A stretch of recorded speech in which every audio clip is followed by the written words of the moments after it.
was good gameplay wise. It was the problem with Syndicate was the story. It wasn't that good, in my opinion. I don't even Everything pay attention to the story of Assassin's Creed. I just like the fact that I have really a okay. gang. I do the gang fights, and that's about the Oh yeah, funniest part. yeah. Gang. Gang fights were possibly one of the best things in Syndicate. Gang. Gang. Gang. Oh, Gang. no.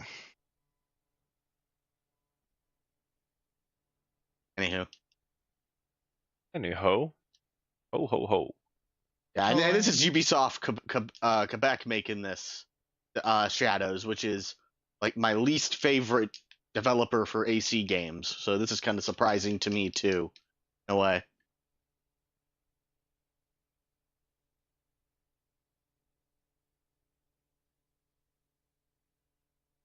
One of them. There's two. Oh, Montreal is probably their main studio. Yeah. It's Montreal and Quebec. They rotate, and as this time it was Quebec's turn. There's Quebec City. Quebec City. Yeah. Yeah. City. Yeah. Quebec. I'm sorry. My geography's all messed up, so that could be my bad. Okay. No. There are two developers that rotate though. Yeah. And like the other one was in charge of Black Flag and a couple others, so yeah. But I'm very interested to see how it goes. It's the same type of ego of New York City being named after the city of New York. Or is it the other way around?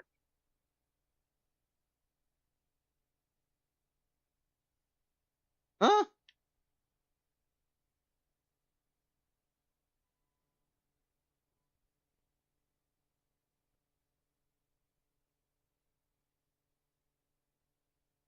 Hard.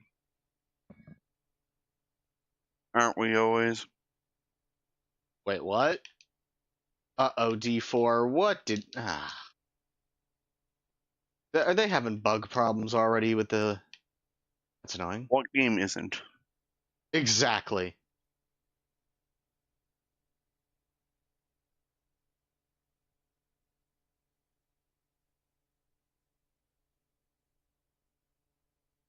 See you later, Cad. Yeah, fun. What was that? では前に出ます Hello, chat. I changed my Discord sound. How's it going? I am so much better today. Basically, just from like, I didn't get like good sleep. I didn't go to bed when I planned to, but I still went to bed like an hour earlier than I had been, and that made like all the difference.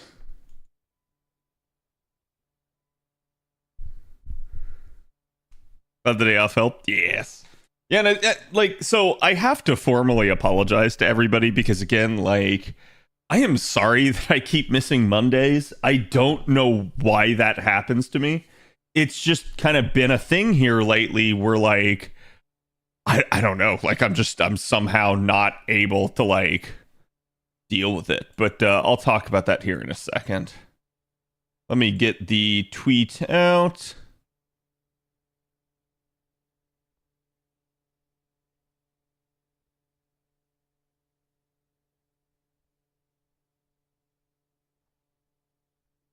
Garfield would understand. Garfield would understand.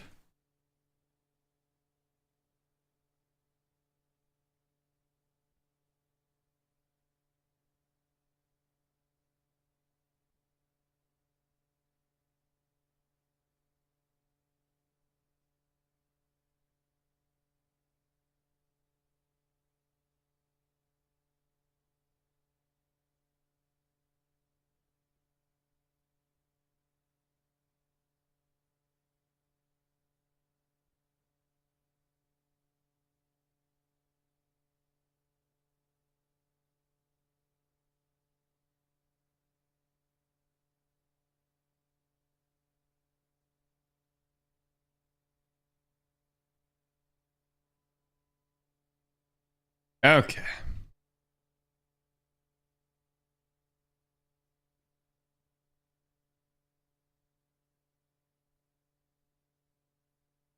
All right, the post is live. Do me the favor, go give that some love.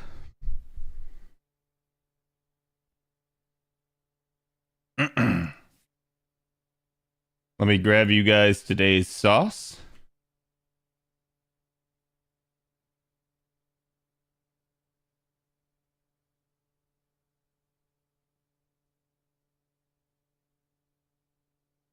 Oh, I never logged in with the bot. Damn it. Give me one more second for that.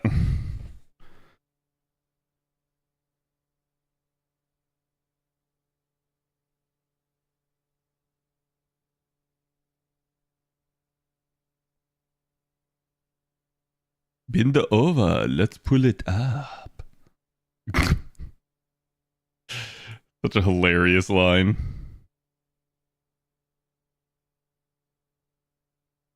Uh-oh. Okay, there we go.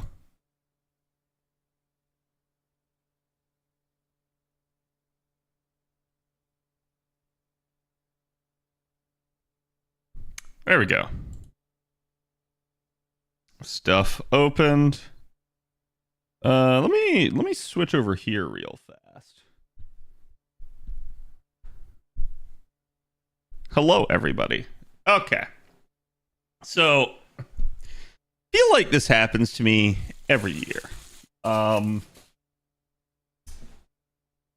Basically, I end up at a point where I am just like strung out due to tax season. I think it's because every tax season I try to like give it my all. I try to get off on the right foot, and I try to like not drop the ball, right?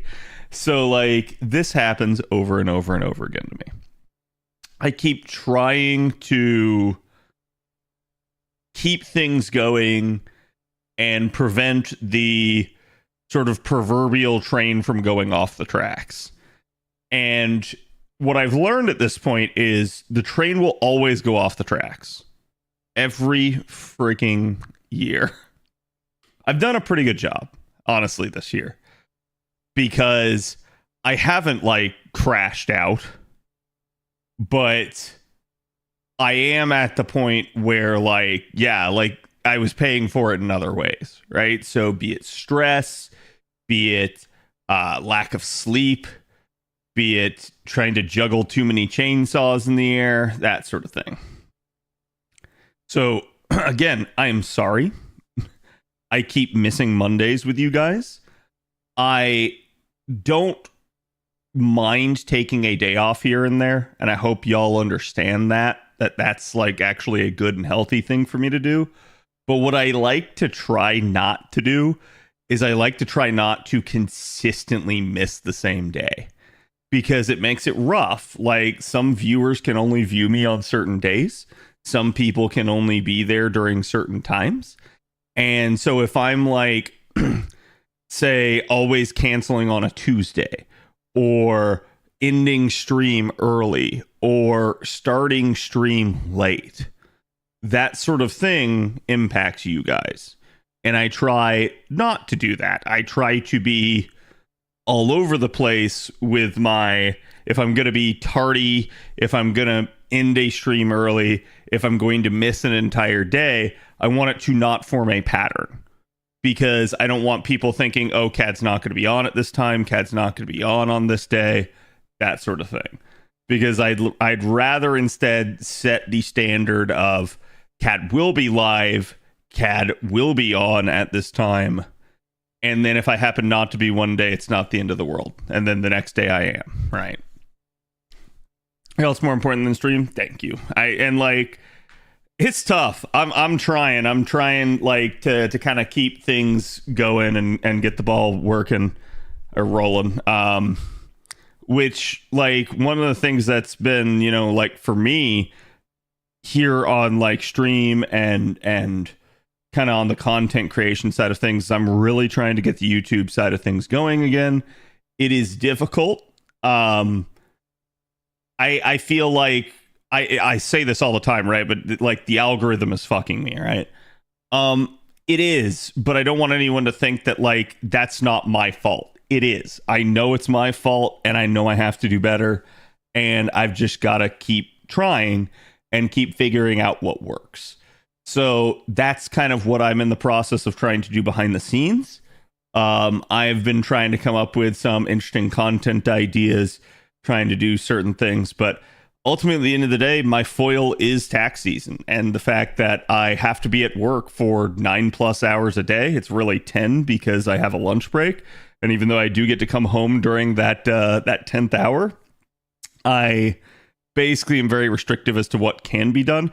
Usually I end up eating my lunch, letting the dogs out, watching some anime, maybe playing a video game or something during that like brief like 30 minutes that I have at home. And that's kind of all I can do. So I try my best, but it doesn't always work out for me in that regard.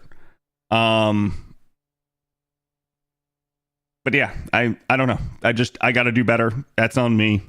So my apologies for missing with you guys. I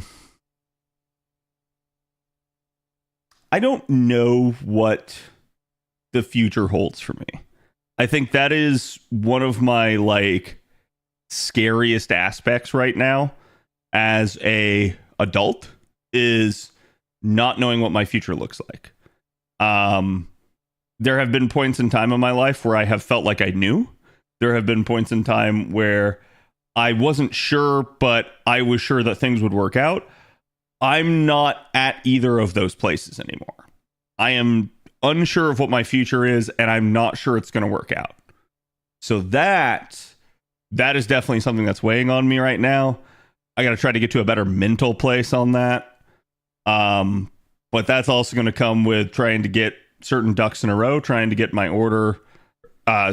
trying to get my life back in order, and trying to make sure that I'm putting my best foot forward in every aspect of my life. So that's something that I've got to do. But yeah, I don't know. What happened? I missed something. I missed stream on Monday. So this is me taking it a little bit too hard on myself, probably. But it is what it is.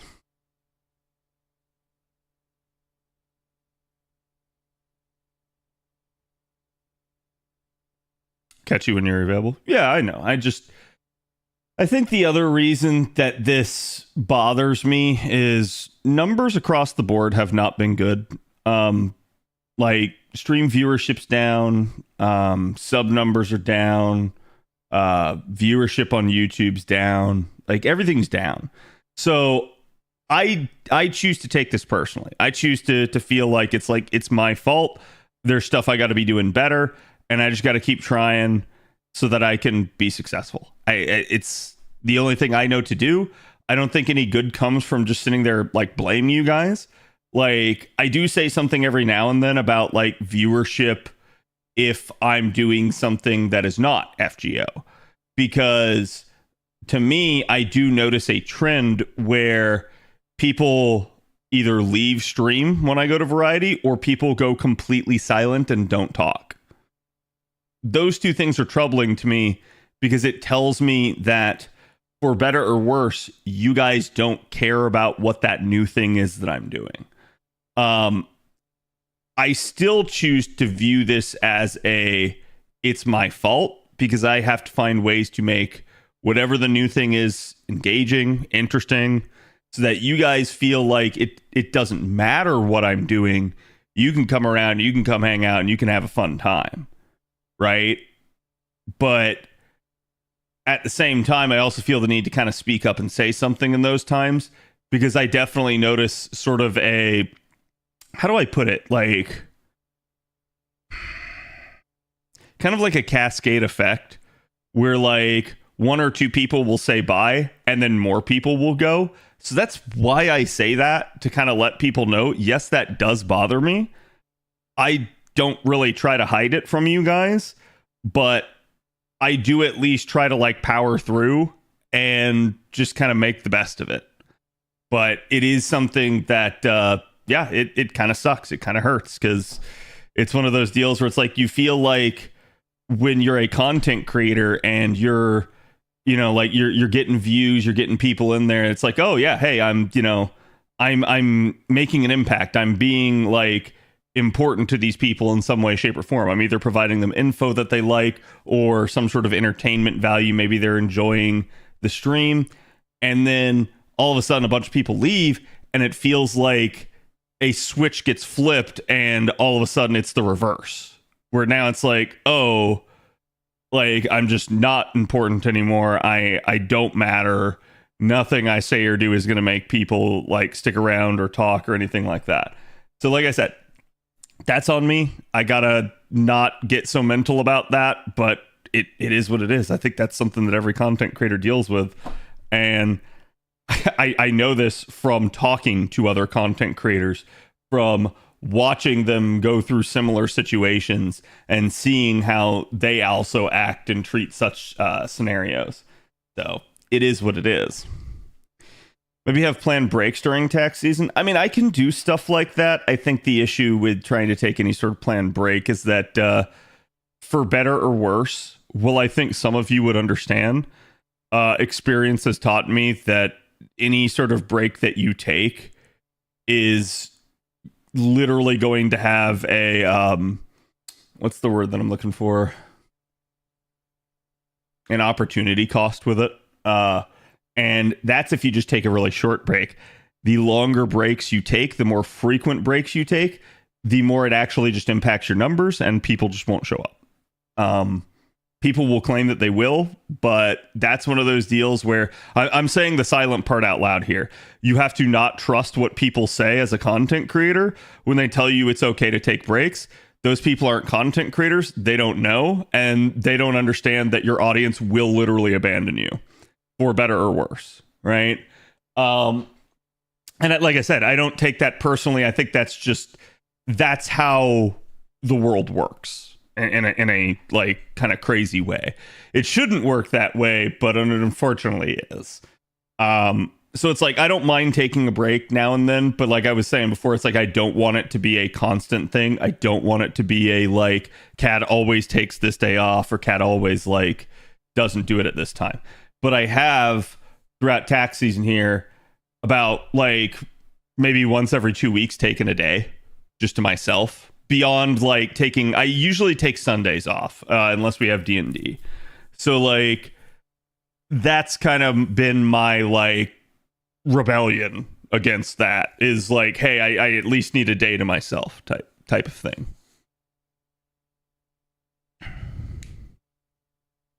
Was the 1 year straight of streams a big increase on your view count? Did I get an increase on my view count? Yes, but I think that had to do with, one, everything that I was doing at the time, two, the fact that I did it during COVID, so viewership numbers were naturally swelling, and three, FGO as a game was in a much better state then. So, like, yes, it did increase my viewership, but I also feel like that was a multitude of other factors. If that makes any sense.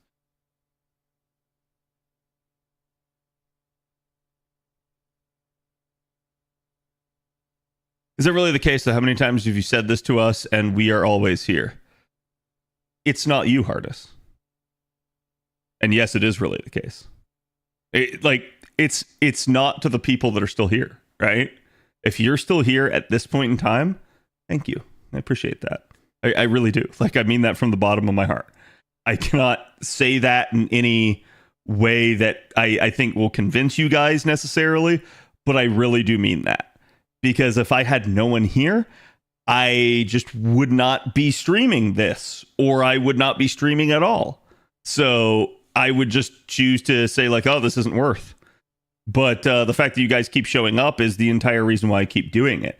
That being said, that number has gone down over time as I have gotten, less consistent. And frankly, I think I'm doing a worse job at content creation. So...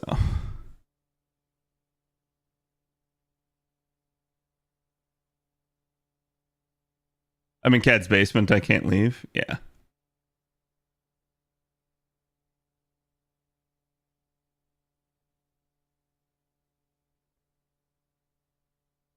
despite not participating. Yeah, I mean, look, I'm gonna say this, and I don't want any of my like lurkers to feel attacked in this. I appreciate you guys too. It's a lot harder to appreciate you on a consistent basis, though, from the standpoint of like, if you're not someone who's active in chat, if you never say anything, I might never know your presence, and I might have no idea who you are, right? So it's like, it doesn't mean that I don't appreciate you. I do. And I don't want you to feel like this is somehow like me calling you out for being a lurker. It's not.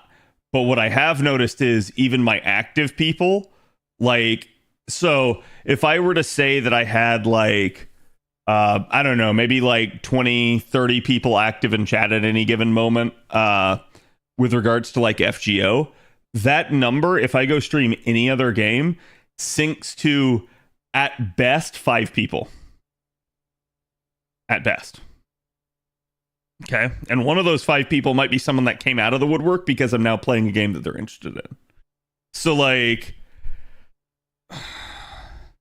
it's not me calling out the lurkers. It's me pointing out that as I switch things, sometimes people do just naturally go like, don't care about this anymore. And, like, I get it, right? I'm not doing the thing that you guys originally followed me for. I'm not like necessarily doing something that you're interested in. So I do appreciate the lurk either way, but man, it fucking sucks. Like, you're sitting there and you're just like, God, there's like, I keep saying things, no one says anything, and like, how do you keep the conversation rolling, right? Like, it's tough. I don't know what to do in those scenarios.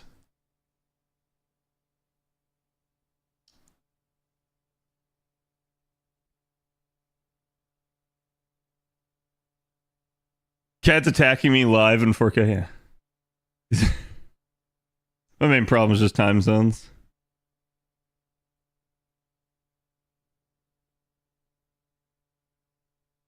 I think it's good to give yourself a break and enjoy other games. I got into a bunch of new games this year after watching you play.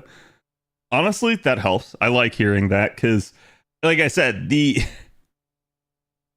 I wish I had more people like that. I'm dead serious on this, Shortcake. I wish when I'm going to go stream another game, I would get people that are excited to see it. I would get people that were like, oh, heck yeah, Monster Hunter Wilds. Oh, heck yeah, Kingdom Come Deliverance. And like, you know, any other game that I play. Heck yeah, Marvel Rivals, right? Like,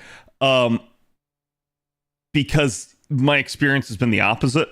And if anything, like I said, I get a bunch of people saying, oh, I got to go now.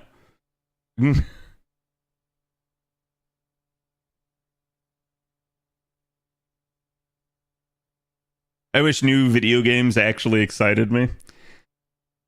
Well, so here's the thing. And I think this is true for a lot of people. I think a lot of us are broke-ass motherfuckers. I'm not attacking anyone, okay? I'm just stating facts. And here's the thing. If I'm playing a game on stream, you don't have to. You get to experience it vicariously. So this is why I've tried to say before, like, y'all should be happy that I'm playing other games. But instead, and this is an interesting thing, over the years, the biggest thing that I've noticed, and one of the biggest things that I've had to combat, is whenever I play a variety game, especially if it's something new, I get a ton of people in chat that go, I don't want the spoilers, I'm out. And I'm like,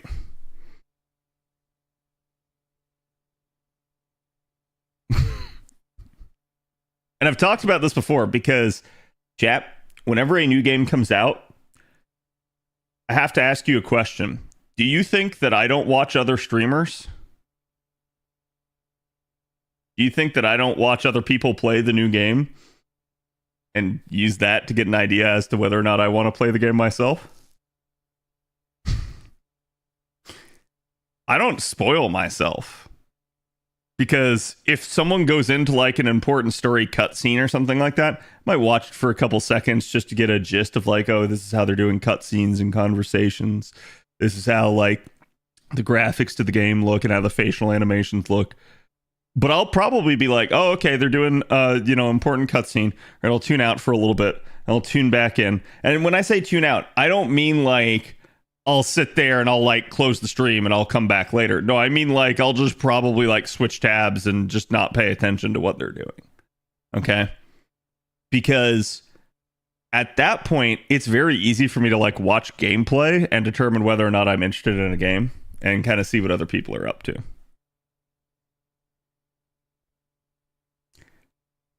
I'm learning it's not that serious. Yeah. And the other thing I want to say too, and forgive me, but this one is going to seem like an attack, but some of the I don't want to be spoiled people, like I understand not wanting to be spoiled on like story and important stuff for the game. I get that. Okay. But some of y'all be like, I don't want to get spoiled because I might play this game someday. And then like we'll go years and you still won't have played the fucking game.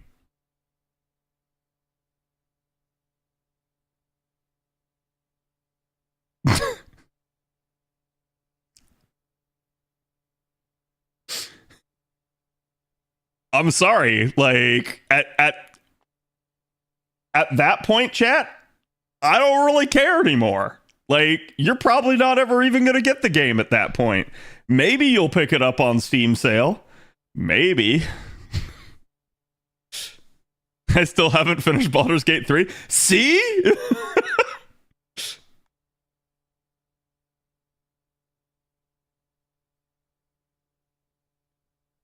The episode 4 still needs spoiler tag crowd.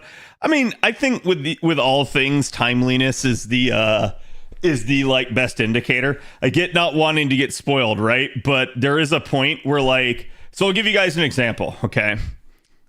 There are people that I know and hang out with on a day-to-day basis. Some of them play FGO, and they play and they go through stuff in the same way that I do. When like a new story chapter comes out, they don't read it. That's fine. They don't have to read it like right away, right? But there is a point where there is nothing else going on in the game. And they're off playing like some other fucking game. And they're just not doing the story. But then they don't want to be spoiled on the story. And I start to, after about 2 weeks of that, I go like, I don't care anymore. I'm not going to not talk about story just because you're hanging around.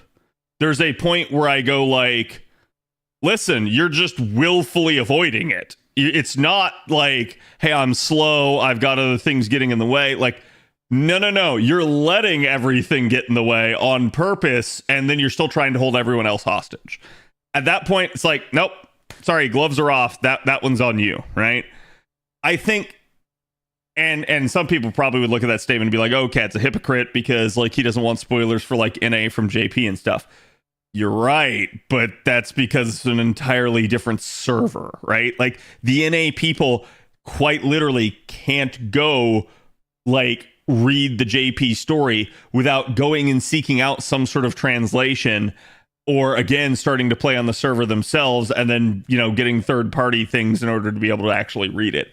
So to me, that is a much higher barrier to entry than just, no, I'm lazy and I don't want to play the current story, even though it's the only thing to do in the game because there's no other campaign going on. And I'm just going to spend all of my time doing every other possible thing to avoid having to do the story. But then we're going to put a gun to your head every time you try to talk about the story and say that you can't do that because you might spoil me, even though I'm being lazy and purposely not doing it. So there's a difference there, right? But yeah, I don't know. At the end of the day, like I said, it's on me. I have to make the content enjoyable and engaging, but I will admit this, chat. Guilty is charged, okay?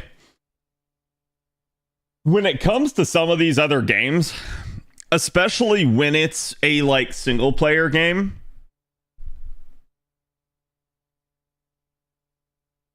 I turn content creation brain off. I'm not thinking about like how do I like make this into better content? How do I milk this for more money? I'm instead just thinking about like, oh boy, I really like this game. I want to play this game. Like that's all I do. So in that regard, yes, I know I don't necessarily make it the most entertaining because sometimes I'm just sitting there and I'm just like,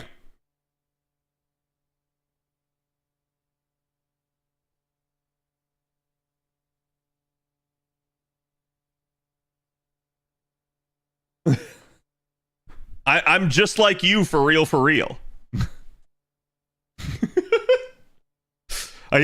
I'll sit there and I will constantly just be like, hey, look, I'm just enjoying my time in the game too. So it's, I don't know. Maybe that's something I got to get better at, right? That's exactly why it's authentic.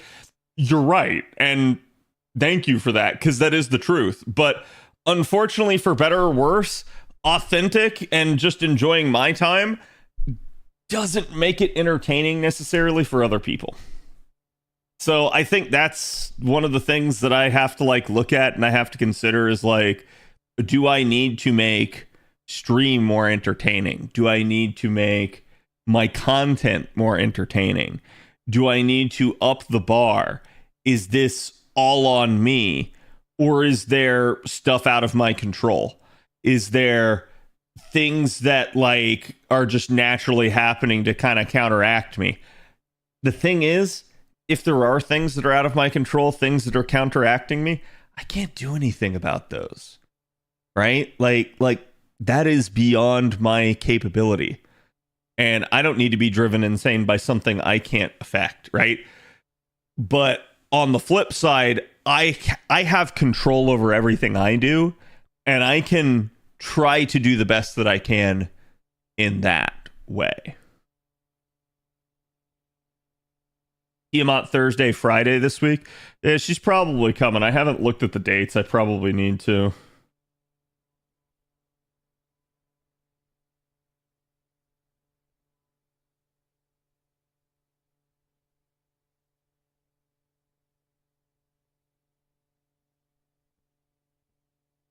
So I think, well, honestly, we may get the Evocation Festival kind of out of nowhere this week. And maybe not like Tiamat until next week.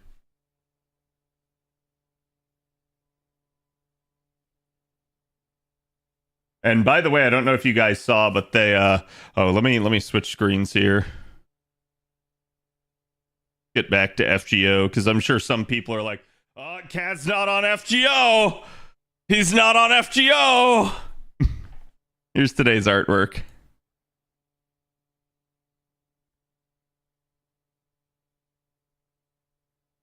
Also, I'm sorry. Okay, no, YouTube people are showing up. Okay. You're not showing up on stream chat, but you are showing up on my bot. I just had to double check to make sure that was the case and that it wasn't like missing people.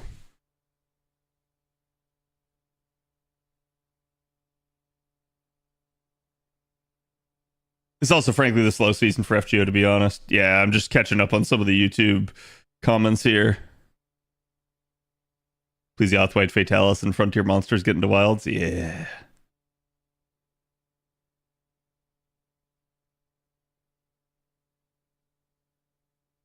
Do the battles and watch the streamer do it.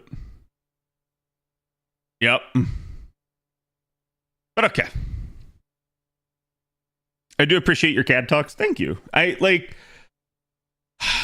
Sometimes I just got stuff I need to get off my chest with you guys. I am a very much like heart on my sleeve type of guy. I don't like to like hide things from anyone. I don't like to lie to anyone. I just in general prefer being transparent. It comes naturally to me because I don't really lie. I just tell it like it is most of the time. Is Twitch still again showing YouTube chat on stream? Yes, but frankly, I most of the time don't care. It's just something in the like bot. I think when I switched over to the new channel, something in the bot kind of broke, And now, even though the bot will parse YouTube chat, it will not show up in like whatever gets sent to stream. I don't know why. It's like I still have it amalgamated in one area where I can read everyone's comments, but it doesn't show up on stream for some odd reason. I haven't played FGO in a while, but I lurk because I like the vibes, and it's during my college classes. So thank you. Appreciate it. Started a new visual novel this weekend. Nice. Yeah, visual novels. I know I haven't finished like the Fate route with you guys. That's still on like my to-do list, but I also think reading visual novels on stream is one of the like most boring things I could possibly do, because one of two things is true. Either all of you guys have already watched it or read through it yourself, and therefore you already know, or two, you're going in completely blind, and then like, well, yeah, you might find it interesting, you may not like want to read at my pace or be subject to like my start and end times. So I think doing visual novels on stream is just a frustrating thing.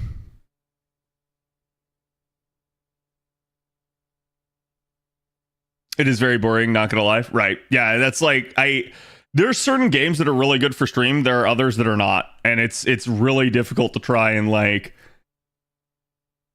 figure some of that out. But even at that point, it's like then you try to play a game that's like really good and like awesome for like interaction, like getting people to watch you. And then even then, sometimes I will have no interaction, just depending, right? You need to give Shinji's Vakub voice. Yeah, I mean, Vakub's basically a Shinji face.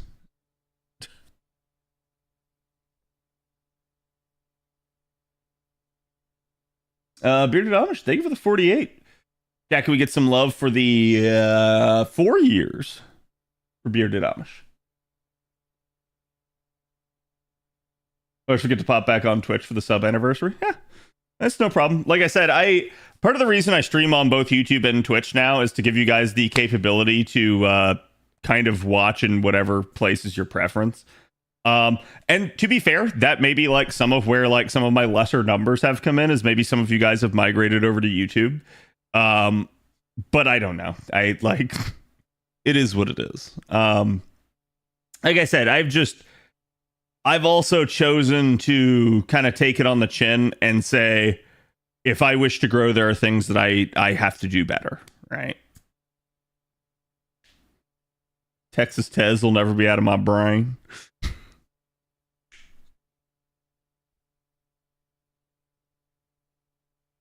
Watched a guy play Umineko and it took almost a year to finish it. Yeah. And I think that's the other problem too. So like as you're sitting in there and you're like, hey, like day one, you play the visual novel and everybody watches and everyone's on par. Then day two, you play the visual novel and you get some new people that weren't there for day one. And then day three, you play the visual novel and you get more new people that weren't there for either day one or day two. And then you also get people that like, oh, I was there for day one, but I missed day two. What happened? And then like, I think over time, this just compounds and eventually you just get people that don't show up because they've missed too many of the parts. And so like viewership just naturally declines as you're trying to like go through stuff like that. It's the same thing with like a single player like RPG. I think the exact same thing happens where if people have missed the story, they don't feel like they can kind of keep up. Be me during D&D dual wield CAD streams to dodge ads. Yep. Listen, D&D's another one. We almost never have anybody show up to D&D. And I've started like, so like one of the improvements I made to the D&D side of things was I basically now put the Discord overlay on that like thing so that you guys can actually see who's talking, because that was one of the things that I figured out is that like it's kind of difficult to interact with a D&D stream when you have no idea who the person is and what they're saying. And so it's like, obviously you guys know me, I'm on camera, but they're not on camera and you don't know them. So you might not recognize their voice and you might have no idea what the heck is going on.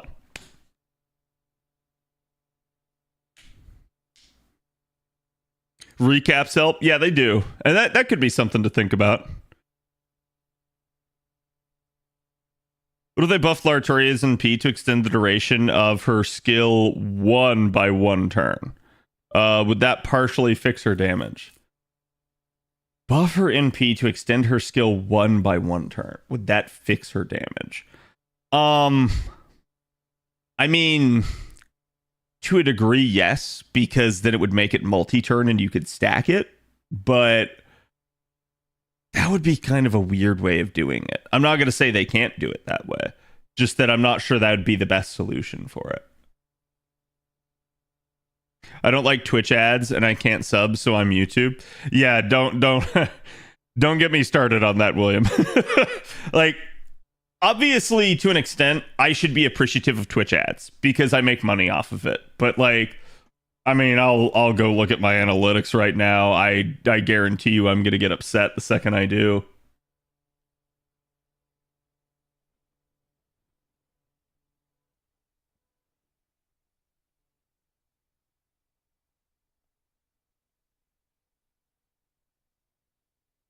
Yeah, so like for instance, last month, chat, I made $184 in ads. This month I've only made 100. I don't know why. Like Twitch ad revenue is like all over the place. For reference, when they first started doing the program and they got everyone to sign up, I made $1,200 off of ads. It was good. But that was only for 1 month. After that, it was like immediately halved. And then after that, it was immediately halved again. And then it's kind of just been steadily going down since. So like, I'm lucky to see anything like $100 to $200 at this point. And I want you guys to consider, like, you're probably like, oh my God, that's a lot of money, Cat. You're right? But that's also me being live as often as I am. Which, the way to think about this is, I think, obviously, I miss a stream here and there, so we'll just say that I'm live for 4 hours a night, basically 5 nights a week, okay? So that is 20 hours. It's a part-time job at this point. 20 hours in a week that I'm live. Times 4 is 80 hours, probably at minimum, a month that I'm live. So I'm live for 80 hours and I make $100 off of ads. That is barely more than $1 an hour. That is really fucking bad rate of conversion, right? And it means that, well, yes, I can stream more and make more money. Dear God, that is awful. To be fair, though, part of that's viewership. The more people that show up, the more people watch ads. The more people watch ads, the more money I get. So, like, yeah, I think it's like when we hit the bumper crop of times, like during like you know, New Year's, anniversary, summer, that sort of stuff. Like, obviously, viewership and ad revenue is better, but it also means that, like, oh, when I go to stream like a variety game, that's like tanking my ad revenue.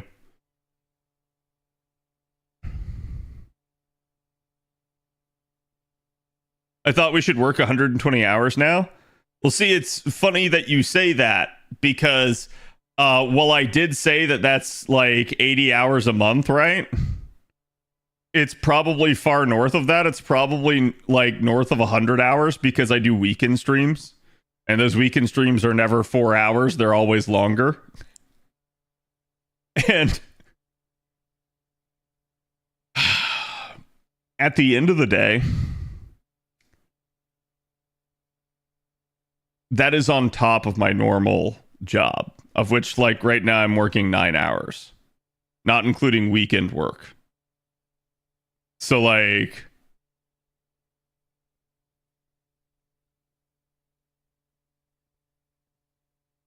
I'm working like 70 hours a week right now, is the way to think about it.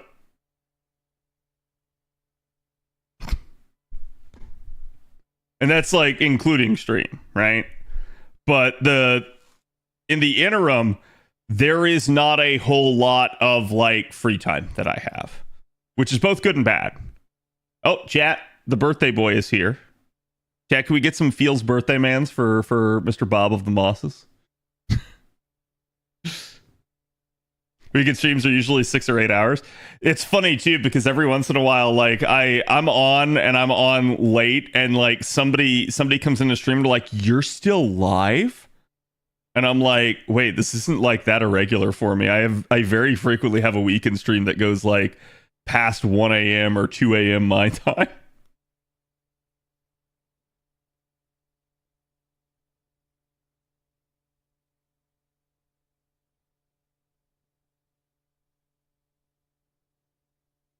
Yeah, the problem is that FGO as a game is very seasonal based, which makes content creation really hard on theory. It is. I wish more people understood that, because I think some people like come in and they're like, "CAD win video, CAD why you know live today," and it's like, chat, what is my content right now? Look at this. I'm gonna here. Allow me to explain this to you. We're gonna review the event, but besides me reviewing the upcoming event, my content today for FGO, like me actually playing the game, is me doing 3 40 AP runs on NA and 3 40 AP runs on JP. That's it. Your content is you talking? It is. It absolutely is. So, chat, I have a brain exploding moment for all of you. Every single one of you that loves FGO, but then sometimes CAD goes and plays another game. Does it matter?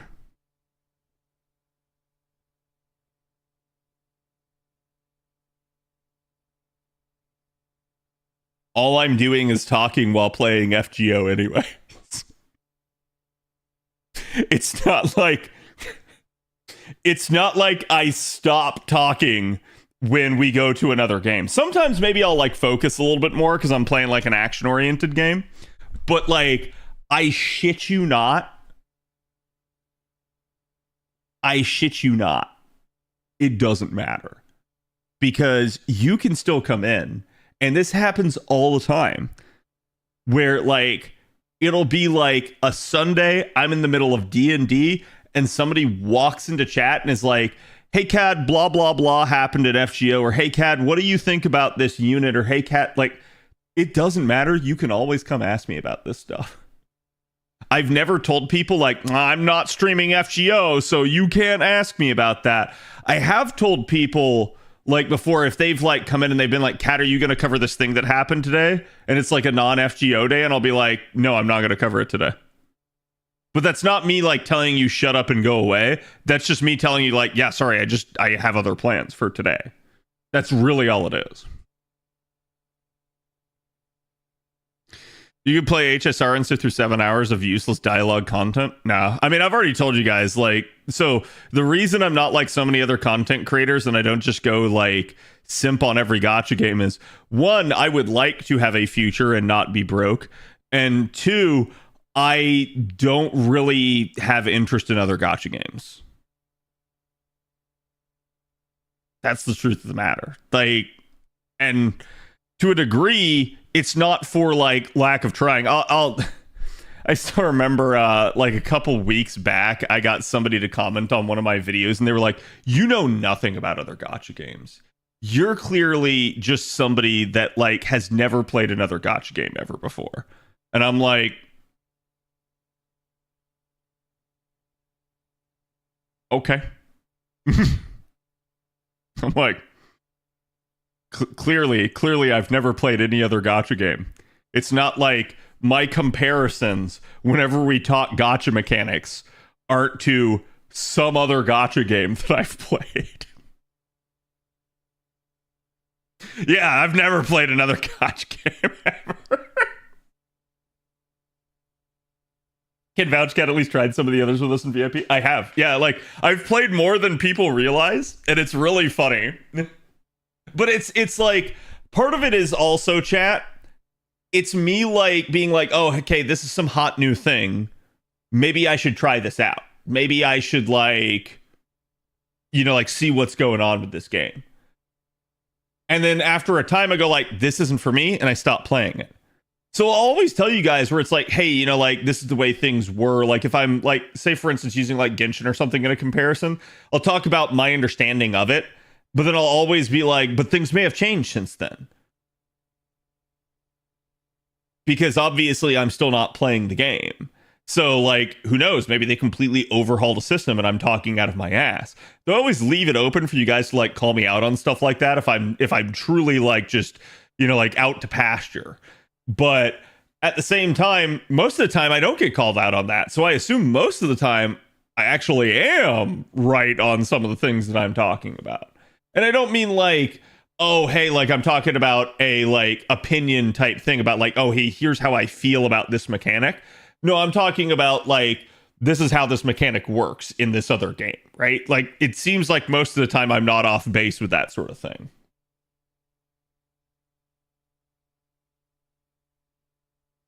Going, I'm not enjoying this chat, moving on. Yeah, and that's happened to me numerous times over the years. Streamer has a changing opinion, mine crushed. Yeah, those are some of my favorites where it's like, people will call you out for that. And it's like, how dare you change your opinion? But that's not how they do it, right? They call you a hypocrite. They're like, oh, blah, blah, blah, blah, blah, blah, blah. He can't do that. Like, and it's like, no, I just... I reevaluated and determined I didn't like it. Expecting people to listen to be rational? Probably. And like, don't get me wrong. I think internet culture today doesn't exactly incentivize that sort of thing. Part of the problem for that, and oh yeah, I get to actually legitimately blame the YouTube algorithm here. So I can blame the YouTube algorithm for my channel's performance all I want, but that's still on me. But no, when we talk like greater societal issues, like attention span is definitely a thing. And one of the biggest problems for that is the YouTube algorithm. People will be very quick to say it's TikTok, but chat, I have another mind-blowing thing for you. Where do you think TikTok came from? Ask yourself that question. It basically came from short form, like videos and content. They realized there was a desire for people to have that. Yeah, I was gonna say it came from Vine. Vine also kind of adapted that idea from shorter form YouTube videos and stuff. And they realized there's a demand for this. We can make something that's snappy, something that like gets people's attention, and as quickly as it's there, it's as quickly gone, right? So, and then YouTube themselves caught on to that and started making shorts. But when you look back, when you go backward in time, where a lot of that comes from is the YouTube algorithm has for years been shortening and shortening and shortening the length that they want a video to be. And it's now down where it's like the optimal YouTube video length is about 5 minutes long. In fact, I think it's actually like 4 minutes is what they really want. But that's insane. But when you start to look at that, that is exactly why you have a shortening of attention spans across everyone, right? When the media that you consume is shorter, you gravitate more towards shorter attention things rather than longer attention things. And I'll give you an example of this.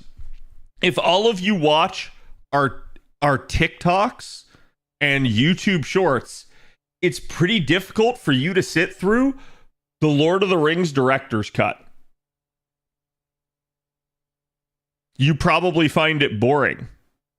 You're probably just like, oh my God, are they going to do something? Come on. Like, and we can prove this, chat, because we're now at the point where TikToks and YouTube shorts aren't short enough.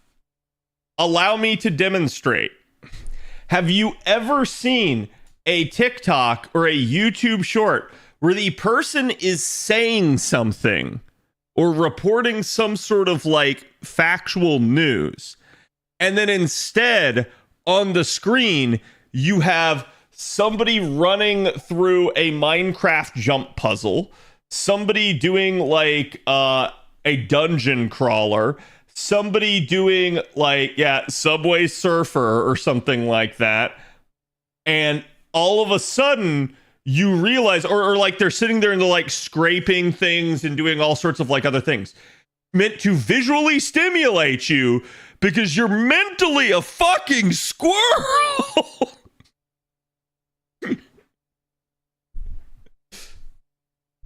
So like that's exactly what I mean. Like even in that, they're like, wait, I can't hold your attention for like 30 seconds. I need something on the screen to be like, ooh, what's that? Ooh, shiny. Ooh, oh my god. And like you're like absorbing it through osmosis the entire time. What's actually getting said, what's actually occurring in the background. I was wondering where the double video trend came from. That's why. It's a viewership retention trick. That's 100% why. And like,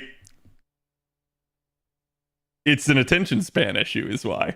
It also depends on the games you play. Chess needs a lot of attention. Chess is another interesting one because chess, you should absolutely be thinking about like moves ahead of time if possible.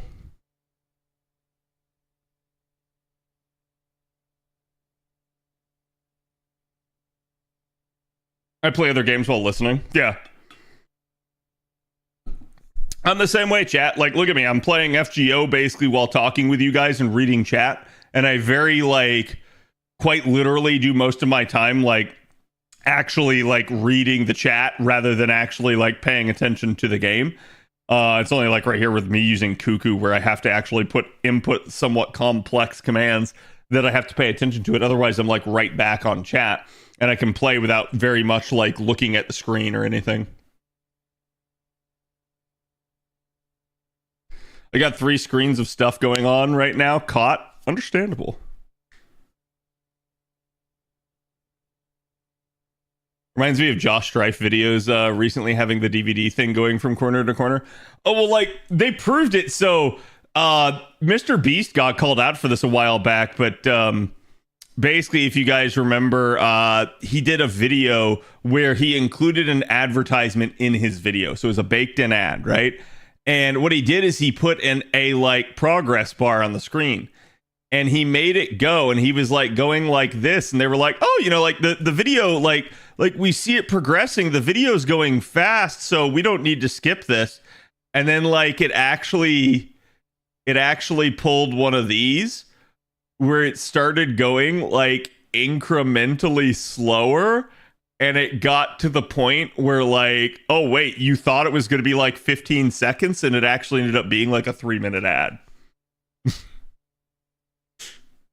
So it's a trick. It's a visual trick, and it's freaking hilarious because what you need to do is you need to get someone hooked. You need to get them through that initial perception of like, hey, this bar's moving fast, and then get them to the point where it's like all of a sudden they realize the bar's not moving so fast anymore.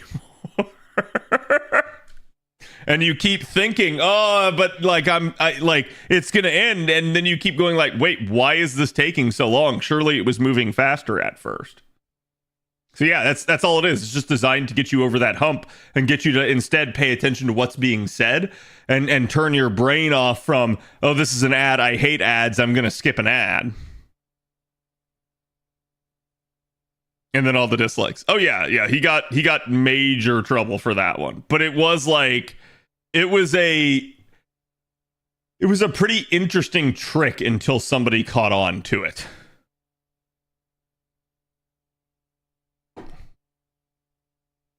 Otherwise, the user just scrolls to the next one. Yeah. I mean, I haven't talked about it, but like we've been putting out shorts now on the side, which I like. So long term, chat, I'm a little bit worried that we maybe need to like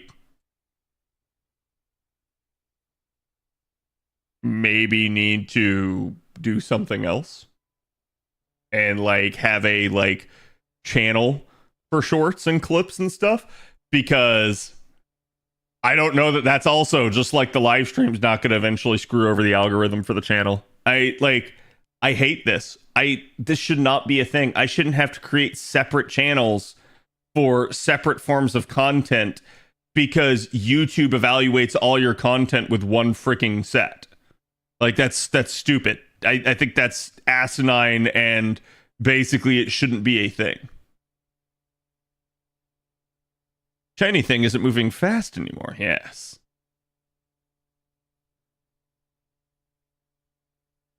The worst is when someone is explaining something that an ad appears. It's just painful. Oh, you mean like on Twitch?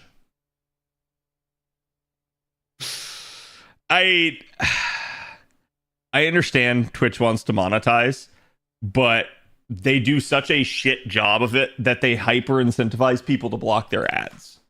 I think nothing is worse than throwing an ad right in the middle of live content and not allowing the viewer to pause or like go back or anything like that. That is just inherently bad. I don't know why Twitch hasn't allowed it, and I think that causes major issues.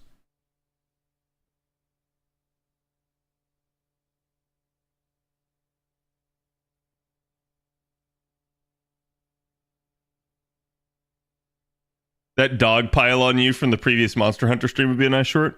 When was that? Which one did I get dog piled on? I've hunted so much that all of this blends together in my mind. Like I seem to remember what you're talking about, but I don't remember exactly like what the situation was.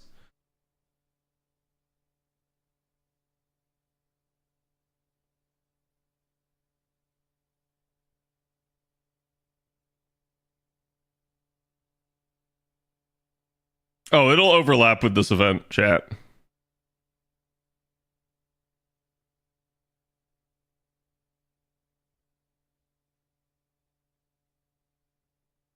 I watch on Firefox and I can just grow the little window and get the sound back in like 2 seconds, but it's still annoying each time. Yeah, I think that's really dumb. And like, to those of you guys that watch ads for me, thank you. I appreciate that. It does make me money. And if you block the ads, I don't get any money from it. But it's also like, I can't really fault anyone for blocking the ads. I hate watching ads too, especially with the way Twitch handles them. They're so obtrusive. It's so bad.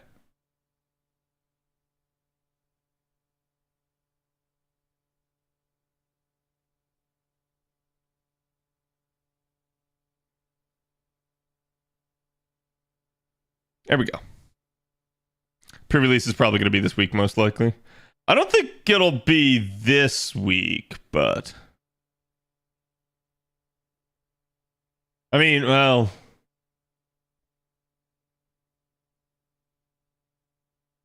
I think maybe like Sunday?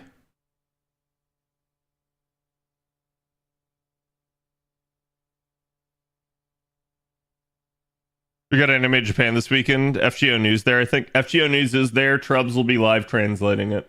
Let me go back and see what he said. So, he's covering all of Anime Japan the best he can. He's translating all 2 days. Apparently, Strange Fake and FGO News will be there. And he's going to be covering both.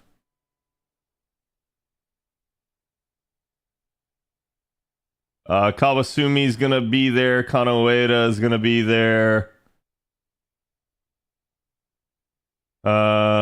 Rumi. Shit. What's Mash's VA chat? I'm having a brain fart.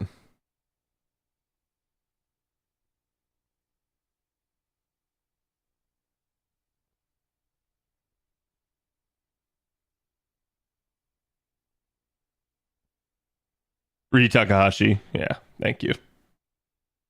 Do we know JP's FGO collab will be this year? No, they haven't announced it. And like, unless we get Strange Fake in a hurry, it ain't gonna be Strange Fake, right? Like, unless they're like, hey, by the way, Strange Fake is coming out like this next season out of nowhere. I don't think it's gonna be a thing.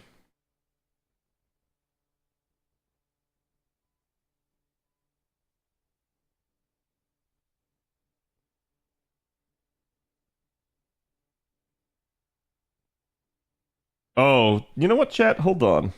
Trump sent me this and I never got to read it, but I feel like I should read this and react to it. So, he sent this to me, and I think this is an interesting thing. So, person goes, probably going to lose some followers to this. Just had to say some things I need to say. And the whole reason I'm reading through this because it's actually kind of germane. So I probably should have read through this. It might have prevented me feeling the way that I felt today. Content creation can be lonely sometimes. This isn't a cry for attention or sympathy. I'm just bad with words, so I wanted a way to articulate my thoughts and feelings, maybe resonate with some people at the same time. Yeah, it's absolutely lonely sometimes. I can't stress this enough. My years as a content creator, I've learned that there are like several different types of people. Type of person number one is somebody that will basically help you, and they're nice and they're friendly, and those are good people. Type number two is somebody that will keep you at afar. They will be friendly, but they will never help you. They will never be around. They will never like try to like do anything positive. And if anything, you're just somebody that they know as like an acquaintance. Type number three is somebody that wants to get to know you personally so that they can take advantage of you. And type number four is pretty much, how should I put this? It's like an in-between. It's like they're not necessarily trying to take advantage of you, but they're like an attention whore, where all they do is they want attention from you. And it's like, they're not necessarily like mean-spirited, but they're kind of manipulative. And that's what I've learned. Those are the types of people that exist in the world. And unfortunately, there are more of those latter types than there are of the good types. And it sucks. And it shouldn't be that way. But it is why it feels lonely as a content creator, is because there's points where it's like, you just can't trust some people. You can't trust that their motivations aren't like bad, right? Wait, that's 1 through 16. What happened to 2? Why is it skipping?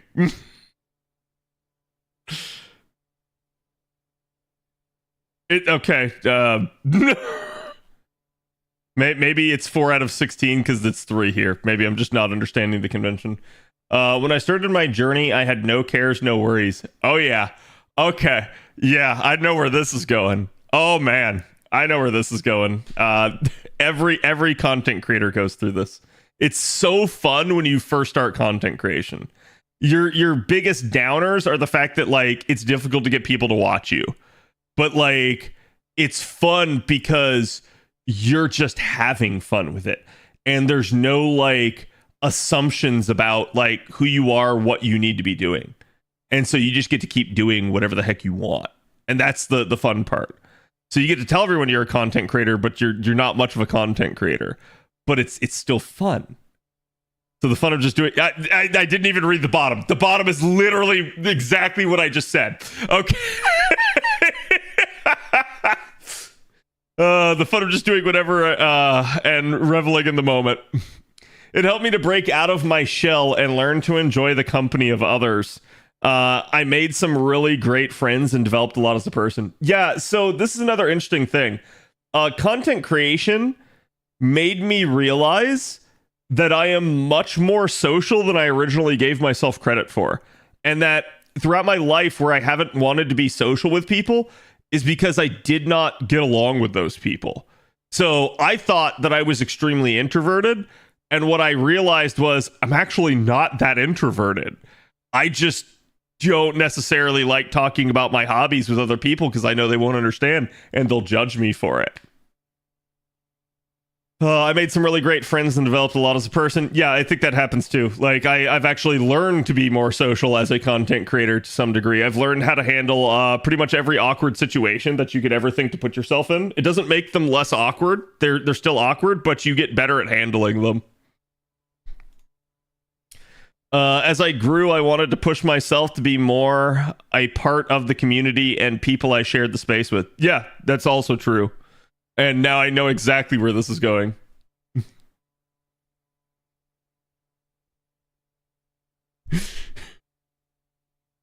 Because the problem is right here, chat.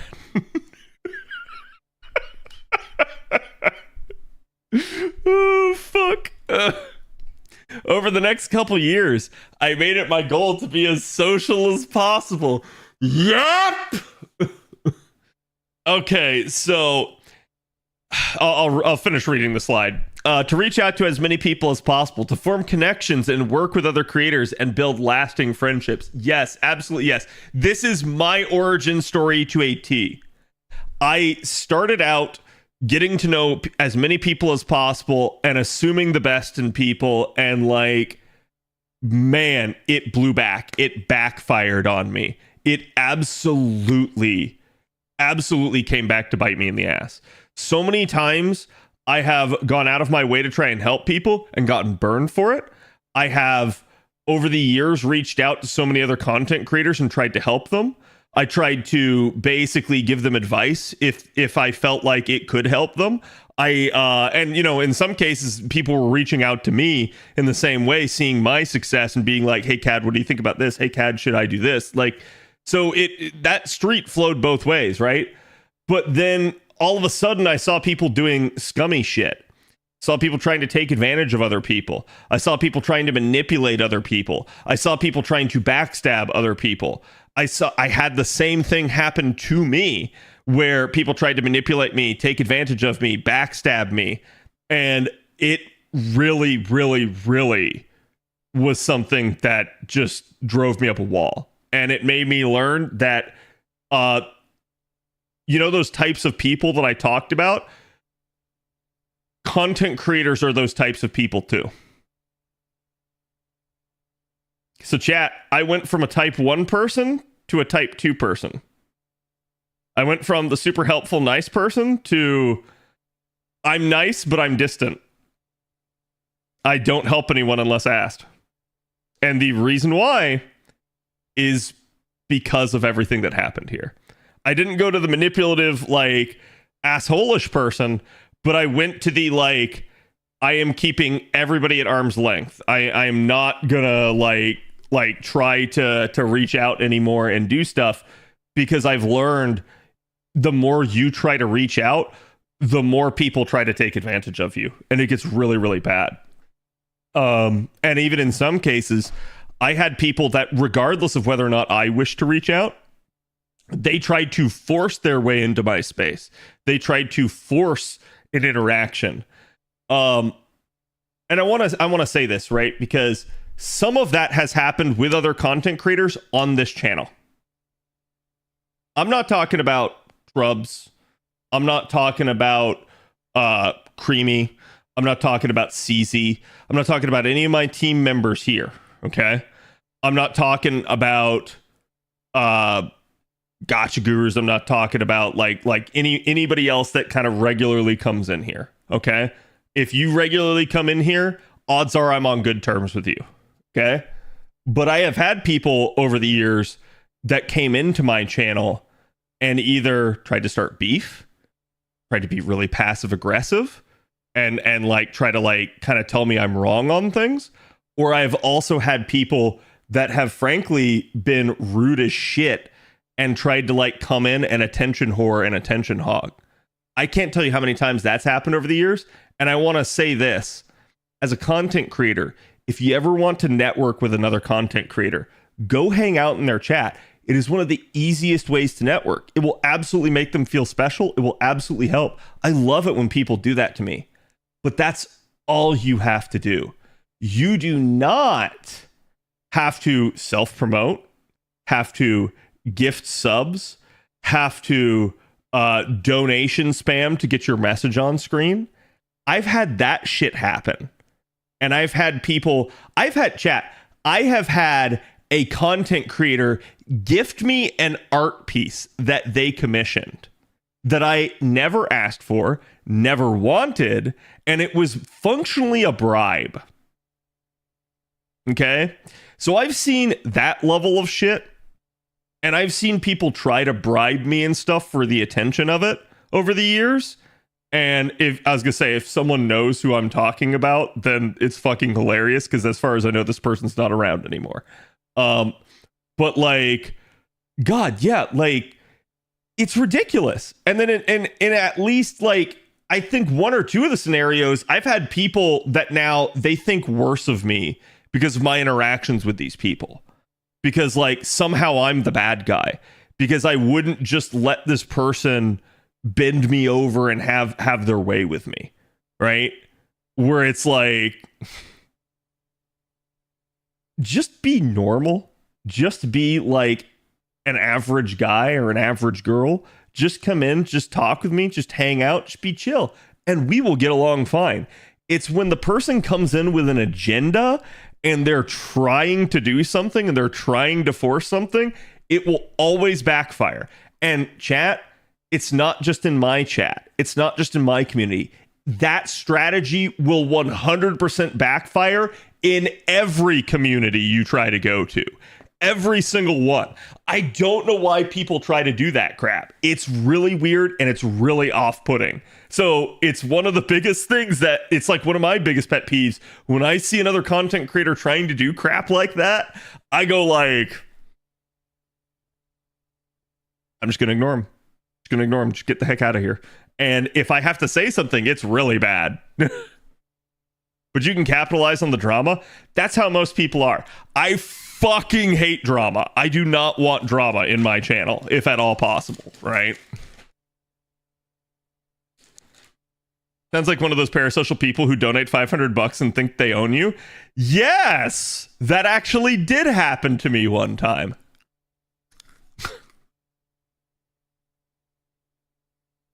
Anyways, before I say something I shouldn't say, I will move on from that.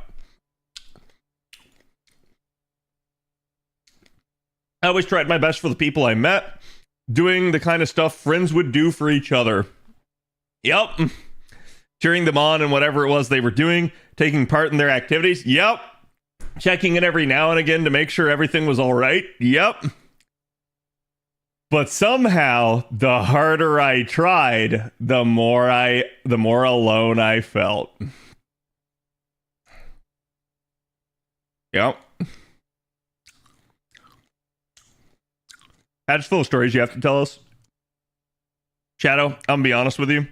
Half the reason I won't tell chat is because some of y'all come in here and I feel like I'm the also ran, the afterthought, where it's like, oh, I'm gonna go watch CAD because CAD's live, but CAD's not my preferred content creator. So there's no chance in hell I will tell any of you guys those stories because that will absolutely blow back on me. There's a reason that I keep those stories close to vest and why I can tell you a little tidbit of information without letting the cat out of the bag, but I'm never going to let the cat out of the bag. Because I know it'll get run to the other person if I do that sort of thing. Okay. The more alone I felt, yeah. I know I have my issues and I knew I'd never be friends with everyone. That's just not realistic. But I started feeling shunned, rejected, outcast by those I thought I was in the circles of. The community that had been my greatest inspiration also had become a source of my greatest anxiety. Yeah, I can speak to this. So I think they're specifically talking about like content creators chat and like trying to network with them and trying to be friends with them. So here's the thing, and I've learned this over the years. Chat, don't network with content creators.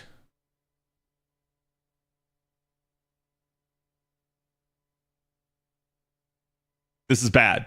This is a social buzzword. This is everyone tries to tell you as a content creator you need to network. This is true. You do need to network as a content creator. Don't network though. The best advice I can give you, don't network. Networking is fake. It's forced. It's shit. Instead of networking, make friends. If you come at it from this approach, you don't need something from the other person. You're just trying to be there and trying to help them. The thing is, even your friends chat can be assholes and can try to take advantage of you and can be bad friends. But what do you do with those bad friends? Those are the ones that you cut out. You don't keep being friends with them. Same thing's true. You try to go establish friendships and relationships with other people. You try to get to know them You try to be there for them. And if some of them are just assholes and treat you like trash, you move on and you don't keep trying to associate with those people. That's just the way things are. And I have the exact same way with people that I've met and been with over the years. The people that I keep interacting with are the people that are good, and they are my friends, and they are not assholes.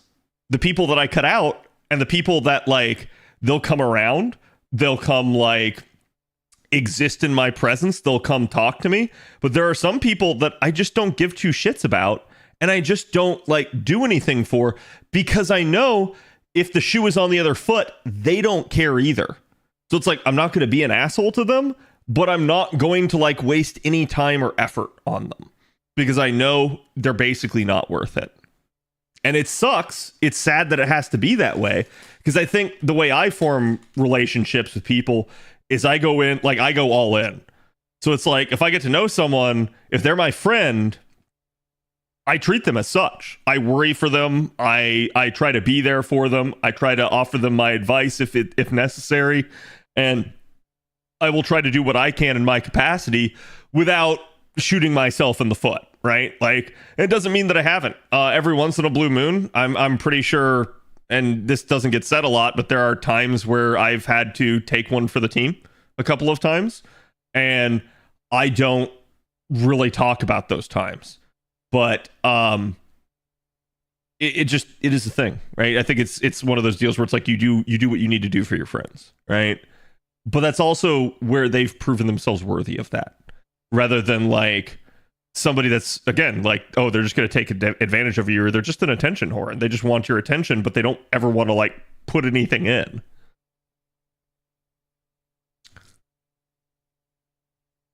He's been around the block a few times. I have, unfortunately. You don't need 100 friends who you talk with. You should get 2 to 3 friends who will be by your side your entire life, through thick and thin. My best friend just got married, and I was the groomsman for him. So proud to call myself and him friends. Nice, yeah. And I agree. Like, don't try to be friends with everyone. You can't do it. Oh, but so, and the other point I was trying to make, this is content creators, right? This is what they're talking about. But chat, I can flip this one around, and I can say that this is communities in general for video games. The more you try to interact with them, the more ostracized you will feel from them. And you can be a content creator yourself. You'll absolutely feel that. You'll feel that magnified 100-fold if you're a content creator. But even if you're not a content creator, chat, if you're just a normal Joe Schmo interacting with a community, you will eventually feel this burn. No matter what. Hey, I get it. I know I'm not entitled to people's time or space. It just all felt very one-sided. I had just hoped the energy and excitement I had for others would be returned in kind.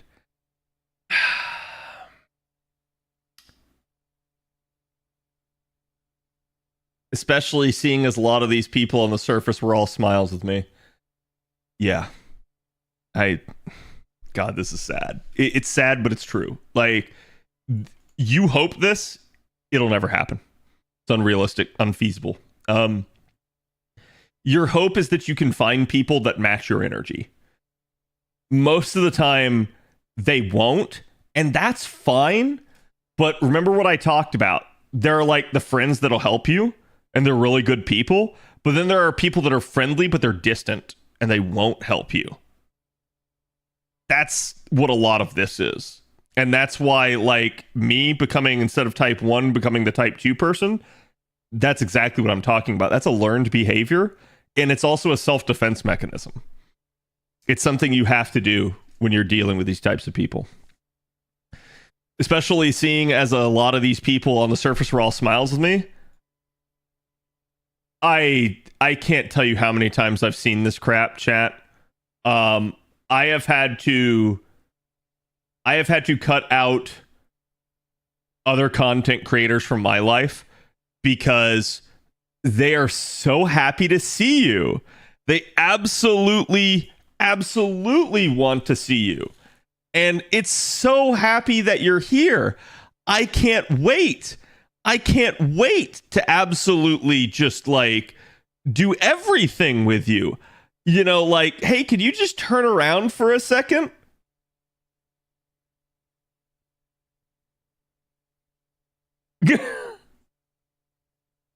Yeah. I can't tell you how many times I've seen that. I want to say this too. Fuck those people. Those people fucking disgust me.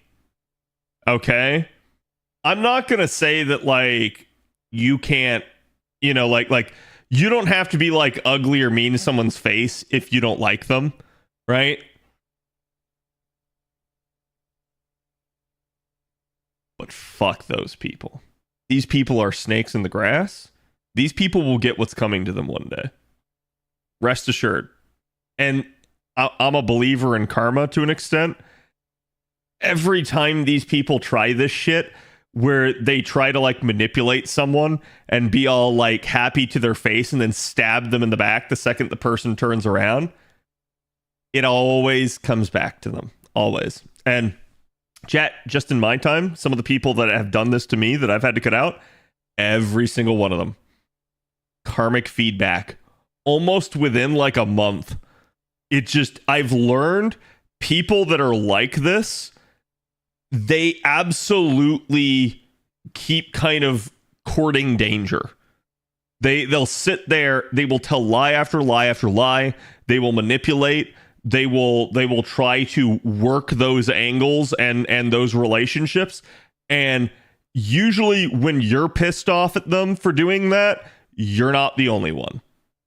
Everybody else is pissed at them. Everybody. And it always comes back to bite them in the ass. Always. And they'll never admit it because, chat, allow me to explain. These people,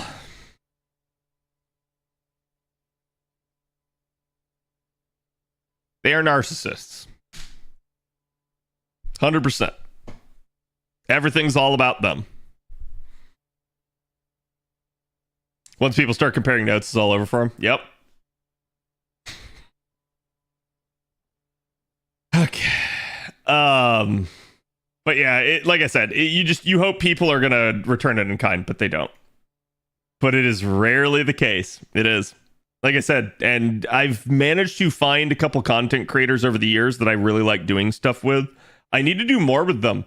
I think this is one of my biggest issues is that, like, I feel like on one hand, I'm always pulled to like trying to do like more stuff for stream. But on the other hand, I'm like, but I just want to like spend my free time doing my free things.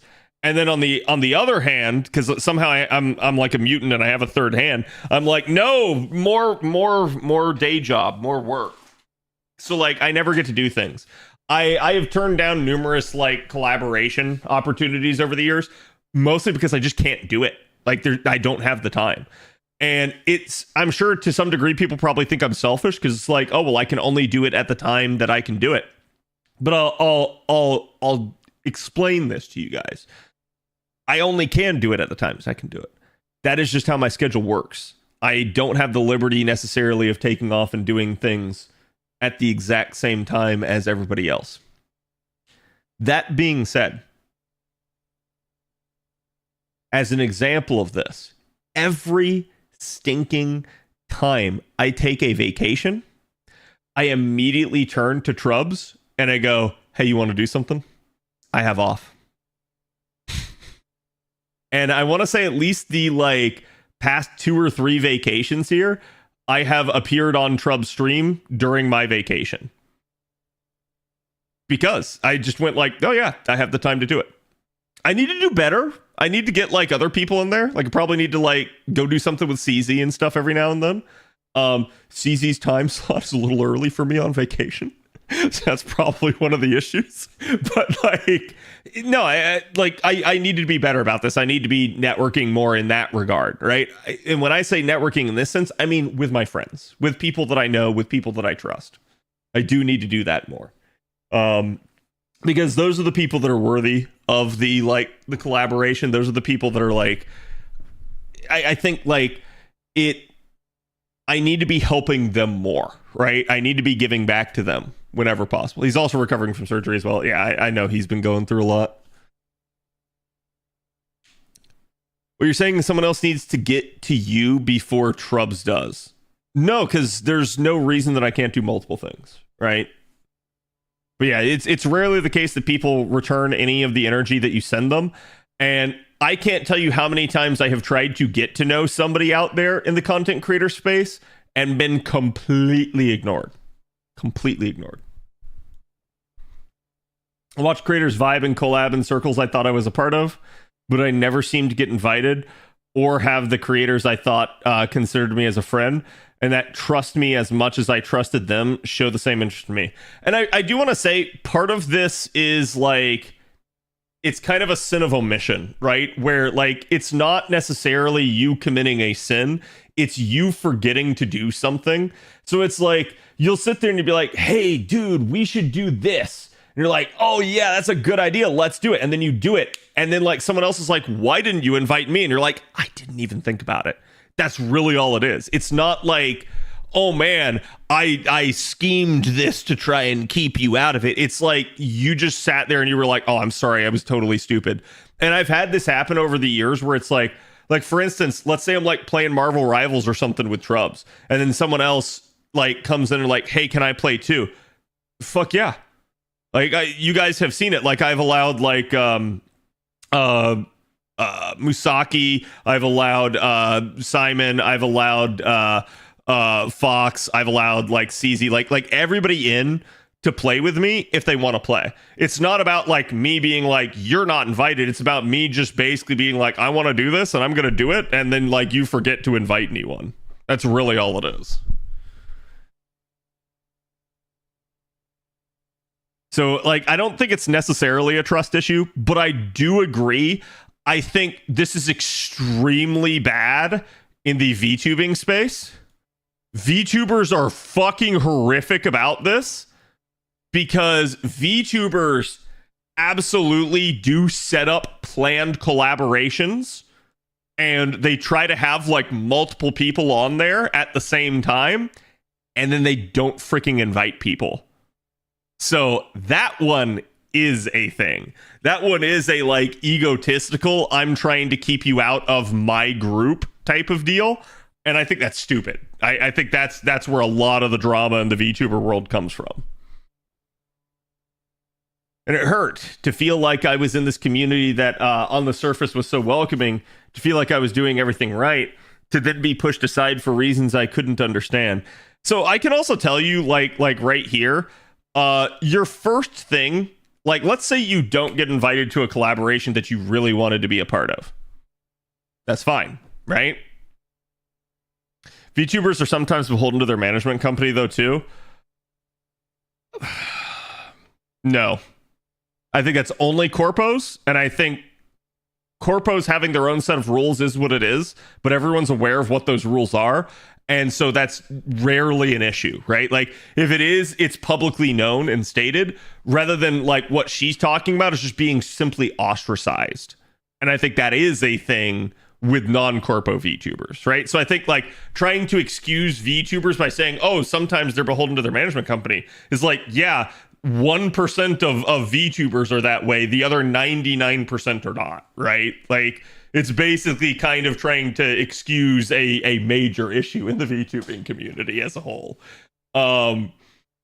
But yeah, I think like if you're someone that has like a management contract, you naturally have to abide by it, and it's gonna force certain things to be the way that they are. But that's one of the reasons as well. I think a lot of people don't like going the corporate route is because they don't want to have to sit there and like be told what they can and can't do.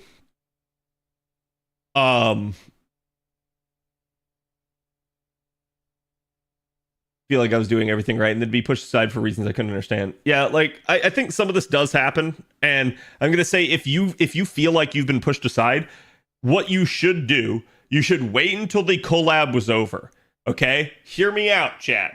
Here's how I would do it. So let's say I watched Trubs and CZ collab and it was a fun stream and it was a really cool idea, and I was like, man, why wasn't I invited? What I would do is I would immediately like drop into the DMs of whoever arranged the collab, right? And I would be like, hey, that was awesome. That was amazing. I would love to be a part of that if you ever do that again. Or like, hey, do you want to like do another one of those, but with me? Because what that does, that tells you that you watched it. That tells you that you thought it was great. And that tells you that you want to be a part of it. And here's the thing.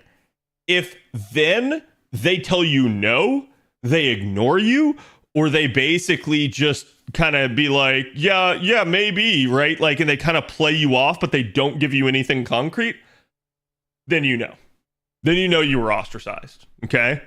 But if they're immediately receptive and they're like, hey, yeah, totally, we should do this, right? Like, that's a good sign. Especially if they start like being like, hey, let's talk about it at this point. Let's set up a date at this point, like that sort of stuff. You know they're all in. You know it was not a like, I don't like you and I didn't invite you on purpose. It's instead a like, I'm sorry, I totally forgot. And you're right, you're an amazing person. I would love to collab with you, right? The other is a, I don't think I want to, right? Like, who are you to come and approach me now? You think that you can be a part of this collab? Yeah, that's, and I hate to say it, this is a major issue that I think a lot of other content creators have. Content creators won't collab with people if they don't feel like they have something to gain from it. And I have warned some of like the explosion content creators about this. I've said like, look, you need to not get taken advantage of by someone else, but there is no harm in you being like, yeah, sure, come on in to my already existing collab, and not like caring what the size or like capability of the content creator is, right? Like, you should be collabing with people that you vibe with and gel with, not with people that are like, I stand to gain 5% viewership off of collaborating with this person. If you're coming at it from a purely business standpoint, that collaboration is going to be shit. It's going to be forced. It's going to be fake. And people will be able to tell. It's easy to get lost in these thoughts of self-worth. That I upset them. Is there something wrong with me and I'm not good enough? Why? I do agree with that. I think it is easy to get lost in those thoughts. And I think, unfortunately, a lot of people on the internet are very introverted, and you should absolutely not think those thoughts. Like, it's okay to blame yourself to an extent to try and better yourself, but you should not sit there and assume that someone else's actions are inherently because of you, unless you have reasons to actually believe that. And when I mean this, I mean targeted actions at you, not, oh, these like sort of third party incidental, like they ignored me type of things. No. That's not necessarily on purpose. Again, what's the statement, chat? Never assume malice when something can be explained by incompetence, right? And it's the exact same thing here. It's like, don't assume somebody is trying to be like evil and trying to cut you out when they probably just fucking forgot. When they're probably just a big dumb and they're an idiot and they're just like, oh yeah, I should have thought about that, right? That's usually the answer. Usually. Don't attribute to malice what can be explained by stupidity. Thank you. Yeah. So it's like, it very much is the same thing here with social interactions. Don't always put the blame on yourself. I think a lot of people have this issue. They're depressive, they're self-loathing, and they always assume that they're the problem, and they have kind of an ego problem of the opposite effect. You always hear about ego problems where people have too big of an ego. There are ego problems when somebody has too little of an ego. It's good to have some ego because that helps you get through and cope with certain situations. This is one of those. So it's like, if you have no ego, you're going to get lost in this like self-doubt. But this is not necessarily on you, right? That being said, yes, I do think this is a major issue in the VTubing community. So, like, it is what it is. You spend so long focusing on what you don't have, you miss out on what you do. This is also true, right? I think this is guilty. I'm guilty of this in more ways than just social interactions. I think sometimes you lose sight of the forest for the trees. Sometimes, you know, in sitting there going like, man, my viewership is down tonight. Man, my video didn't perform as well. Like, you're not appreciating the people that are still there. the people that did still watch. And that's an issue because like you'll go into a death spiral and you'll constantly get down on yourself and you'll constantly think like, man, what what can I do? But you're also at the same time going to ostracize other people if you do that, right? So it's why, to me, like, again, I've said, like, yeah, I'm going to be down on myself, but I'm going to try to be transparent about it. I'm going to try to include you guys in the process, and I'm going to try to, like, make things clear as to why I feel the way I do and what my thought processes are so that you guys can interject and you guys can tell me, Cad, you're being a freaking idiot. Don't think that way. It's not your fault, right? Like, and again, that is appreciated. I love hearing those comments because it tells me, one, that like it's not all on me. Two, you guys do care, right? And so it's like hearing that sort of thing helps because I think what happens in these scenarios, you get somebody and they're like, nobody cares. Nobody thinks anything about me. I think it's really easy for that to happen as a content creator, especially when you're going through a period of either like unsuccessfulness or like decreases and declines in like viewership and numbers and stuff. So it's like as you start to slide backwards, you know, content creation has its ups and downs. So you will have points where you slide backwards, but it's really easy to get down on yourself every time you slide backwards. Like, I can't tell you how many times I've looked at like my follower numbers and like how many times I've looked at like the Discord numbers, how many times I've looked at Twitter numbers, how many times I've looked at subscriber numbers and been like, why aren't these better? And there's a point where you have to be able to like kind of compartmentalize and be like, I want them to be better, but wanting it's not going to make it happen. But simultaneously, like, I'm not the sole reason necessarily that everything bad is happening at this point in time. There may be other bigger things. There may be like factors within your own life that are preventing you from doing the things you need to succeed. And some of that's out of your control. So it's like you just got to focus on what you can and you've got to try to do the best that you can.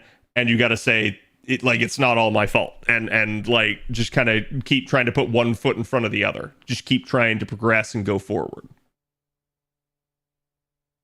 Extreme self-confidence is just pomposity, yes.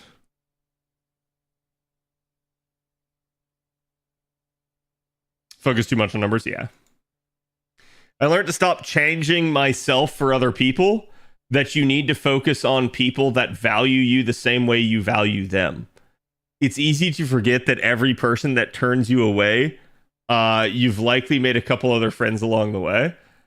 I've learned that as much as it hurts, as much as I want these people to accept me, it probably won't happen, and it's unhealthy to try for those who won't try for you. Yes! Oh, she got it. She got the message at the end. This is how you have to feel. So chat, do you know how many times over the years I have seen somebody come into the stream and be super chummy, be like an amazing like social like butterfly, and like everybody likes talking with them, everybody likes their presence being here, and then one day they just go poof, and they're just gone and you never see them again in a weird way. So chat, I'm gonna say this right now. This is wild, but this is true. I think a lot of content creators try to describe the relationship that they have with their communities and the members of their communities as parasocial. And I think a big chunk of people will tell you that the reason why is because you can't ever know me. I'm some random person. You don't know me IRL, and you never know what I'm like off screen, off camera, right? So it's like, for all you know, I could immediately like turn off the camera and be like, but like, like you never know when it's an act. You never know the true person, right? So that's why they say like, oh, you have to have these parasocial relationships. That's bullshit. It's not true. That's what somebody who's faking it will tell you. Chat, for the most part, y'all know me. The only things that I quote unquote hide from you are things that I do for my own protection, where it's like, y'all don't need to know people's names. Y'all don't need to know certain things about me because that might be giving a little too much info, right? But I don't fake it with you guys. I'm always who I claim to be, and I never try to like be anything that I'm not, okay? But that's why they'll describe this relationship as parasocial. Because what the reality is, I've seen a lot of content creators that themselves are parasocial. You see, some content creators want everyone's attention. I think this is true of every content creator to an extent, right? As I say this, but they don't want to have to give anything back. They want to keep everyone at arm's length. They don't want to have to do anything. They don't want to have to like sit there and actually get to know people. They would rather be parasocial with you, and that's why they keep it a parasocial relationship. They don't want to get to know you on a day-to-day basis. And I can understand how this happens because of this part. But it's really interesting, right? Because I think that fakeness is what causes some of the parasocialness. And I think that's where, because they're not being authentic, they're trying to force a parasocial relationship where you don't get to know them better. Because, quote unquote, they'll claim it's an invasion of privacy. I think the easiest way to be authentic is to kind of be vulnerable and to let some people in and to let people know. And they don't want to be vulnerable. They don't want to let people in because of the potential for hurt. To a degree, I get it. And the reason why is because so many times over the years, I have learned not to get too attached to people. I have learned that at any given moment, my favorite viewer, my favorite moderator, my, member of my stream team, my like acquaintances that I've made over the years as other streamers and stuff like that, like they will just up and vanish. Or they will suddenly 180 and completely reverse course and become somebody that you just like you don't even know anymore. See that happen too many times. And that is why, to a degree, you have to isolate yourself and you have to protect yourself from that sort of thing, from caring too much. That being said, I also do cherish the time that I spend with you guys, and I try to view you guys as more than just a number, more than just like, oh, you're just some random that shows up into my chat. I actually like talking with you guys and getting to know you. And so it doesn't bother me to like let you guys in a little bit and to kind of have that. I just also understand that at some point in time, you could be that next person that could vanish on me. And it hurts and it sucks, but it's just something you have to deal with as a content creator. That being said, this applies to everybody. This is good advice that everybody needs to learn. No matter how much you try in your life chat, you will try to get to know people. You will try to establish relationships with people.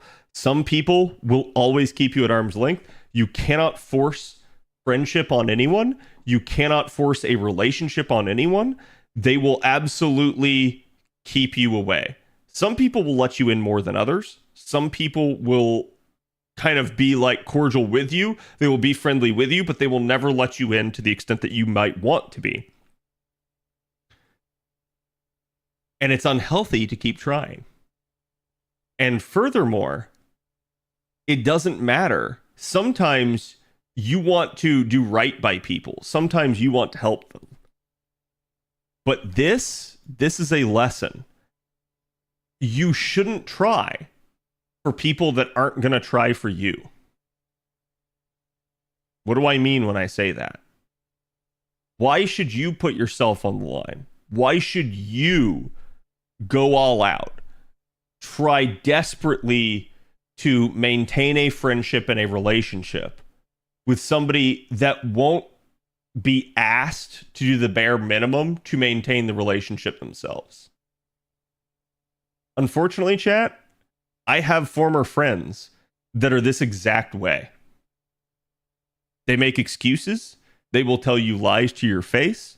They will come up with any number of things for why they can't be asked to do the bare minimum.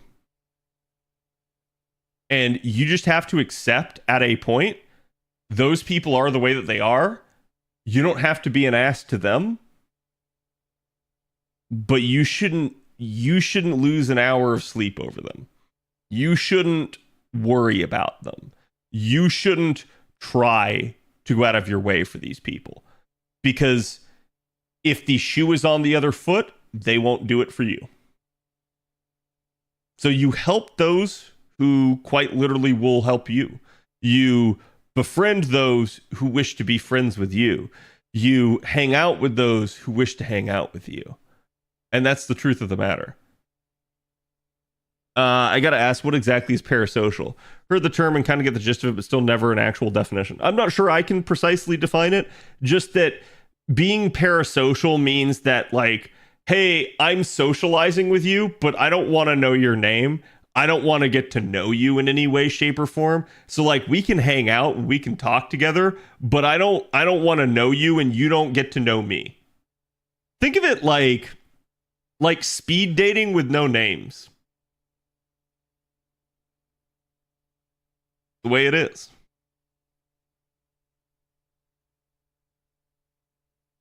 And Hernandez, thank you for the sub. Appreciate it. Thank you for the 2 months.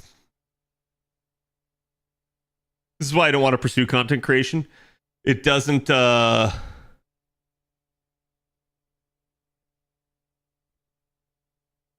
feel personal being friends with people you haven't met in person. I do agree with that. I think it's less so of the case of like friends you haven't met in person.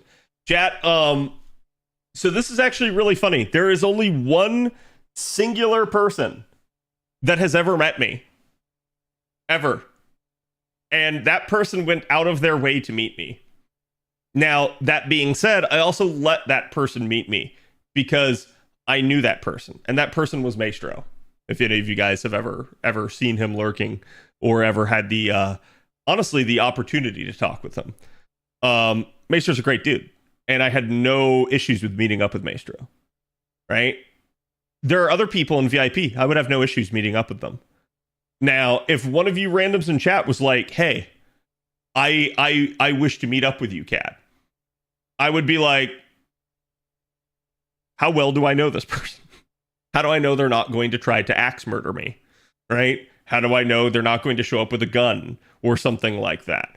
So at that point, like, yeah, there is obviously like some degree of like safety and security you need to keep as a content creator, but that's for other reasons than just like, you know, me trying to take advantage of people or something like that. It's not like a manipulative thing. It's literally a safety issue. But, hey, you know, they won't show up with a fork, right? There are many things you could do with a fork. What if we ran into you? So it's really funny because some of the people that I know have met people who knew of me, but I myself have never run into somebody that knew who I was. I wouldn't put axe murder past VIP. Yeah, I wouldn't either. But what if I say I want to axe murder you, Cad? Then it's honesty. That's true, and I have to value honesty. And I'll tell you what, I will absolutely set a time and place where we can meet up, okay? And I will be there with the police, and I will watch you get arrested. And you will get to meet me, for better or worse.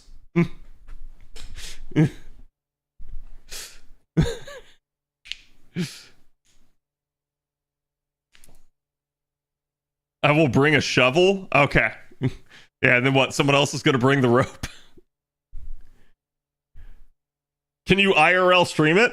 I think that would have to be like an impromptu IRL stream so as to not like tip things off. More people, the bigger the court party will be. True, yeah. So long as it's planned out, it sounds like a lovely time. It would be against US probably. Yeah, probably, right? But yeah, just getting back to this, I think like it's why it's so important. Like, you have to learn in your life to cut out negative people, to cut out people that are manipulative and just want to take advantage of you. You have to learn to cut out the attention whores that they won't do anything for you, but they absolutely want 100% of your attention always. Like, I've learned that that's just something that I have to do. It's the only way that you can kind of have any sort of peace in your life and do anything productive with your time.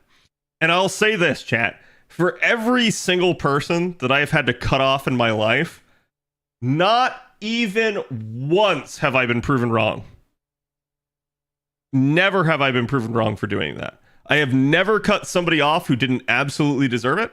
I have never, in the end, been like, oh man, I wish I had maintained that relationship.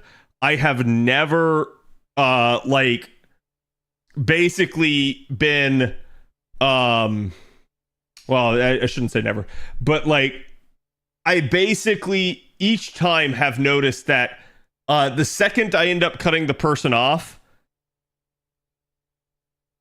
basically things improve for me completely. And I've also noticed when other people have in turn cut me off, that usually it's to my benefit.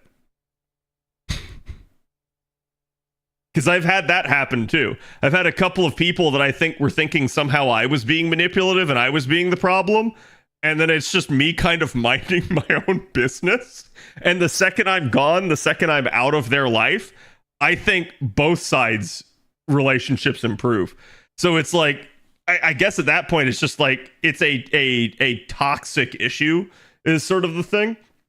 But like, to give you guys an example of this, I have had numerous content creators that have like kind of gone their separate ways with me. And each time that has happened, that other content creator has like fallen off a cliff. Like, it's really funny because I've seen people blame me for their problems. I've had people say like, oh, like it's because CAD is doing this, or it's because CAD isn't doing that like they're having some sort of issue. And that is quite literally like, if you're someone as a content creator that you're sitting there and you're blaming someone else for all of your issues, I'm just going to say you're probably not a very productive person. And that usually is what shines through every stinking time. We've pretty much already hit the retweet campaign goal now. So wait, like, is that including the fact that they deleted and re-upped the post?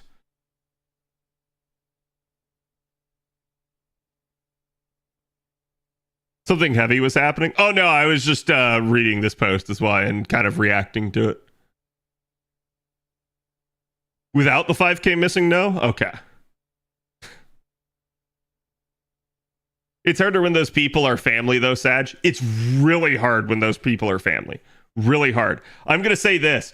You cannot permanently cut family out of your life. You can't. You can try, but you can't do it. They're family. That you're gonna end up getting forced, right? That being said, you can absolutely ignore the fuck out of some toxic family members. You can make them absolutely like, you could push them all the way to the end and be like, you are the last thing of importance. I am not dealing with you unless I really have to, right? So it's like, you can't get rid of family, but you can absolutely deprioritize them if you have to. And you shouldn't want to deprioritize your family. But there are some really toxic people, even in your own family sometimes. It's CAD's fault I don't get any of the units on my first pull. Yeah. Like, it sucks. I never want to have to deal with like the drama of content creation. It's always the worst part of it. Nobody ever wants that crap. At least personally, I think. But I do think some people think they can get away with some bullshit and they can cause some crap and that there won't be drama. And then there is drama and then they're like, huh? And it's like, it is what it is.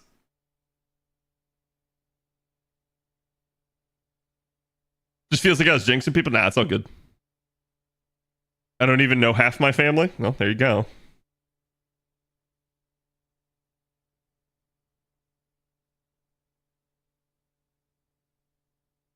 They could certainly cut you off. Yeah, that's true.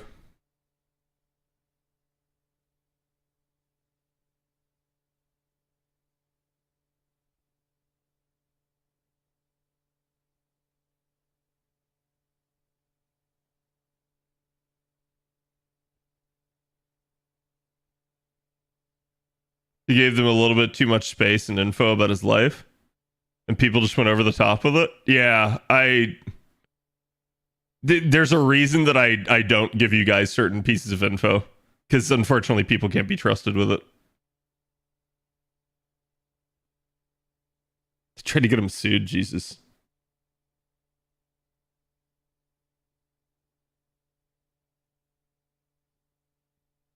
Okay, you're not talking about Chris Chan, are you?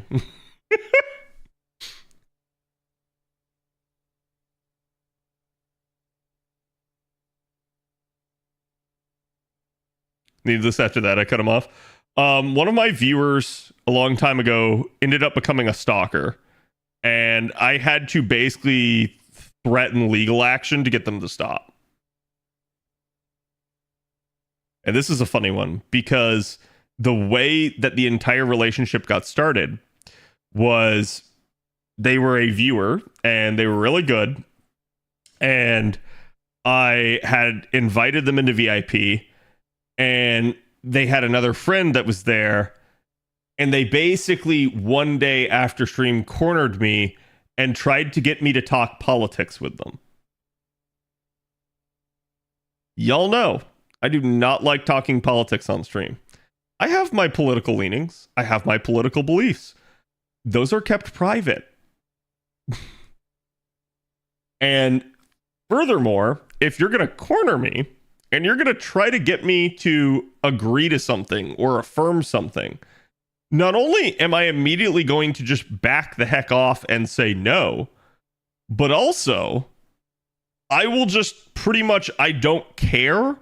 If it's like an ambush, I won't care what you're saying. You might be saying something I completely agree with, and I will still tell you I don't agree with you, and I will leave. Just because, yeah, it's a red flag. It's like the second somebody tries to do that sort of thing with you, it's like, hold on. I think it's one thing when it comes up naturally as a course of conversation. It's another thing where you have something like that, where it's a set ambush. And it's really funny because the person accused me of having like a god complex. They, after they got banned over the issue, they tried to appeal. I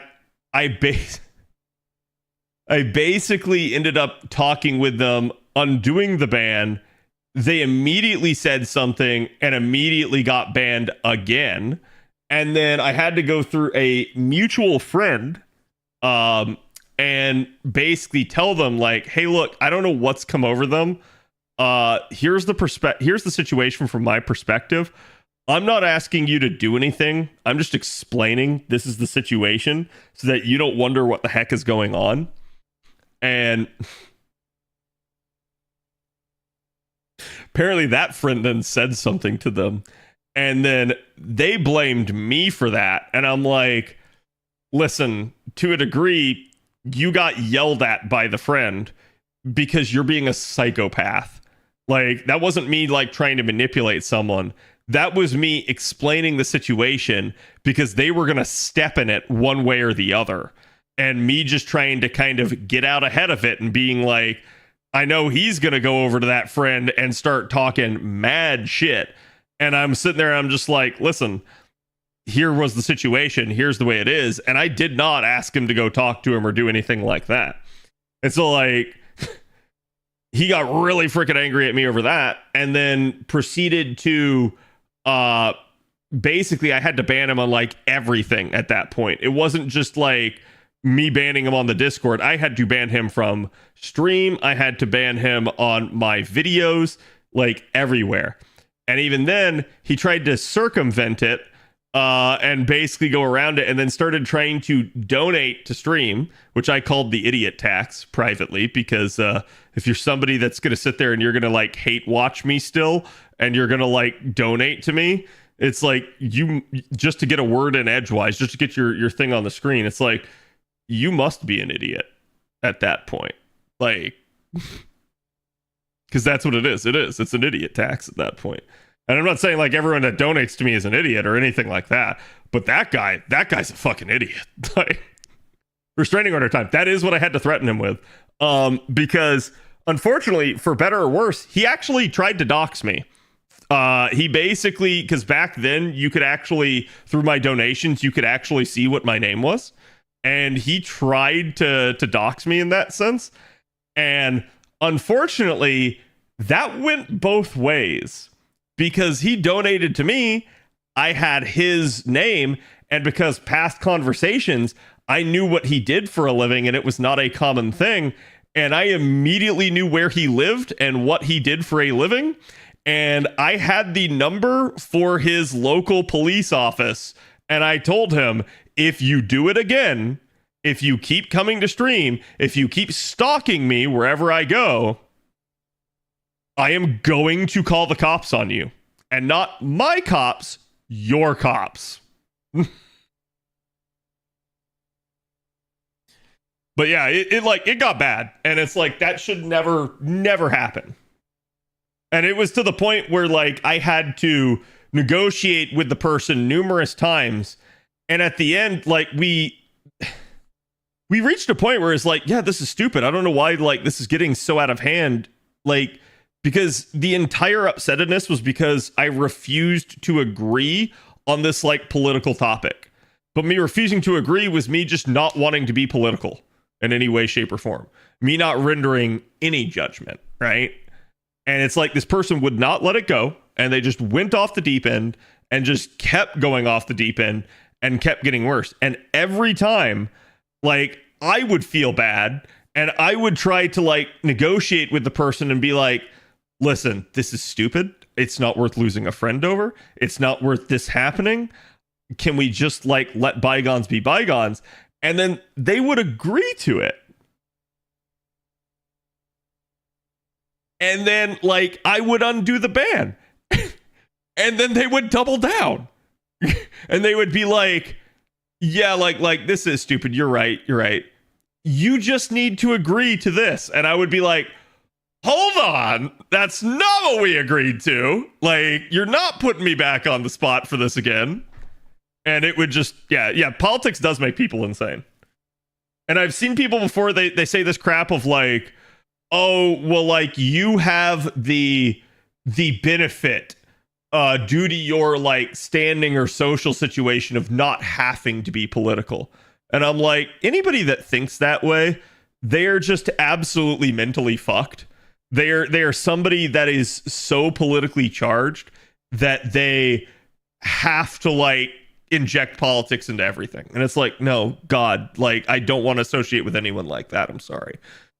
Doesn't mean politics isn't a thing. It doesn't mean it's like, I'm not saying like, oh, it doesn't exist and all this stuff, but it's like, those are the people that like they eat, sleep, and drink it, and they cannot like ever live a normal life because of it.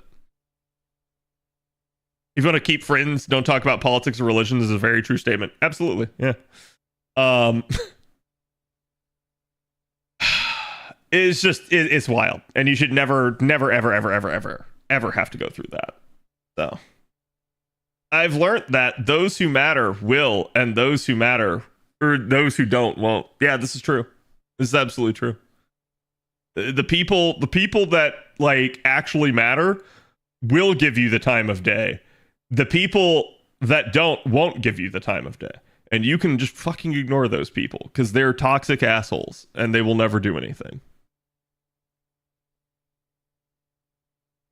Some people can't exist around others without causing issues, pretty much. And I've learned it's just not important for, to have those people around you.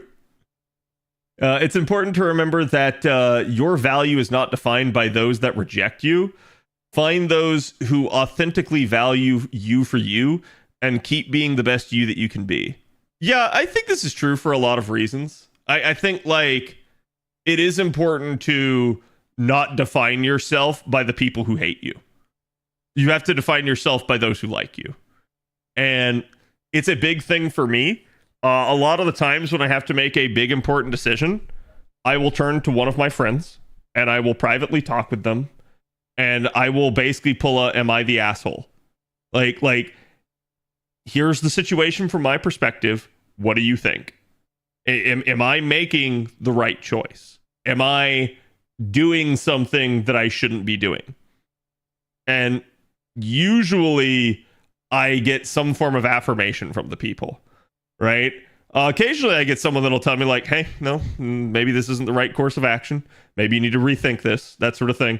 And that's good. That helps you. That helps you check yourself. It helps you kind of not make a stupid decision. But a lot of the times that's where I will do it, is if I'm having to deal with somebody else and that other person I think is a problem, I will go and I will talk to a third party and I'll be like, what do you think about this? Am I being crazy?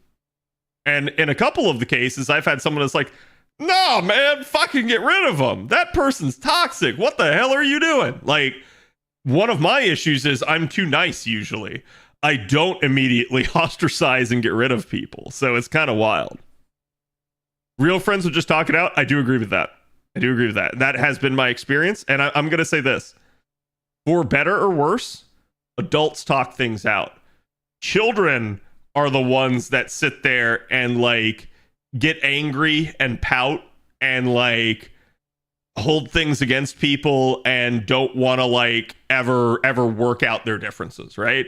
Adults work out their differences. Children don't. Children throw temper tantrums and never let shit go. And that's something I've learned as well. So it's like, if you have people that are like holding shit against you and you have no idea what it is, just assume that they hate you and just move on. It's safer. It's better that way. And there's no reason that you need to keep involving yourself with them. I have too many adult children. Sorry. Hello, Kimba. But yeah, that's this was absolutely a great thread in that regard, because this does shine some light on what it's like for content creators behind the scenes. I did like getting to read this with you guys. I'm sorry that took so long, but it's the truth of the matter. Like, content creation fucking sucks behind the scenes sometimes. It's really, really rough having to navigate relationships, especially when you feel like it's out of your control and it's like other people holding shit against you. There's nothing that you can do about it. Be an adult, throw fists, not tantrum. Oh, I'd rather scream my head off at someone than like, you know, just be in like a perpetual like cold war with the person.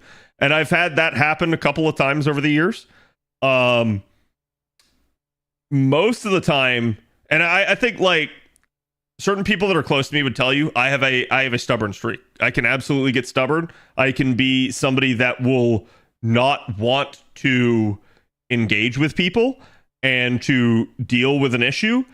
Usually though, and I think this is something that a lot of people forget, if I'm acting that way, it's because it's not the first time. It's not the second time. Not the third time. It's not the fourth time. This is like the nth time. This is the, how many times are we going to have to go through this where like this person just keeps doing the shit over and over and over and over and over again, and they think they can keep getting away with it. And so there's a point where it's like, look, I can talk with people about issues, but there's a point where I'll stop talking to them because I just realize it's always going to be an issue. This person's never going to change, and this person's just going to keep doing it. So that is a thing. I've had a couple of scenarios where like people wouldn't talk to me for a long time because of it. I don't care. And I've had those same people be like, oh, well, you were being stubborn. And I'm like, yeah. Was I? Takes two to tango. Like, it is one of those things where it's like people will sit there and they'll be very quick to blame you, but they themselves are also the ones at fault. And usually when we get into that scenario with me, I've said this time and time again to people that I know, but I get tired of having to apologize to people because I'm one of the people that will apologize. I see value and strength in an apology. I don't view an apology as weakness, but there is a point where I think other people do view an apology as weakness, and they always want you to apologize, and they're going to be the stubborn one, and they're never going to apologize. And there's a point where I have to teach them a valuable life lesson. And I go, all right, cool. Just not going to talk to you then. Like, if you're an adult and you can't apologize, you're not an adult. You're a grown man child. You're a big baby. But you've got to learn how to apologize. If you can't apologize at all, if it's something that you can't do because you feel like it's a sign of weakness, or that it is somehow in some way, shape, or form a mark against you for having to do it, that's fine. We're just not ever going to see eye to eye. We're not ever going to be friends.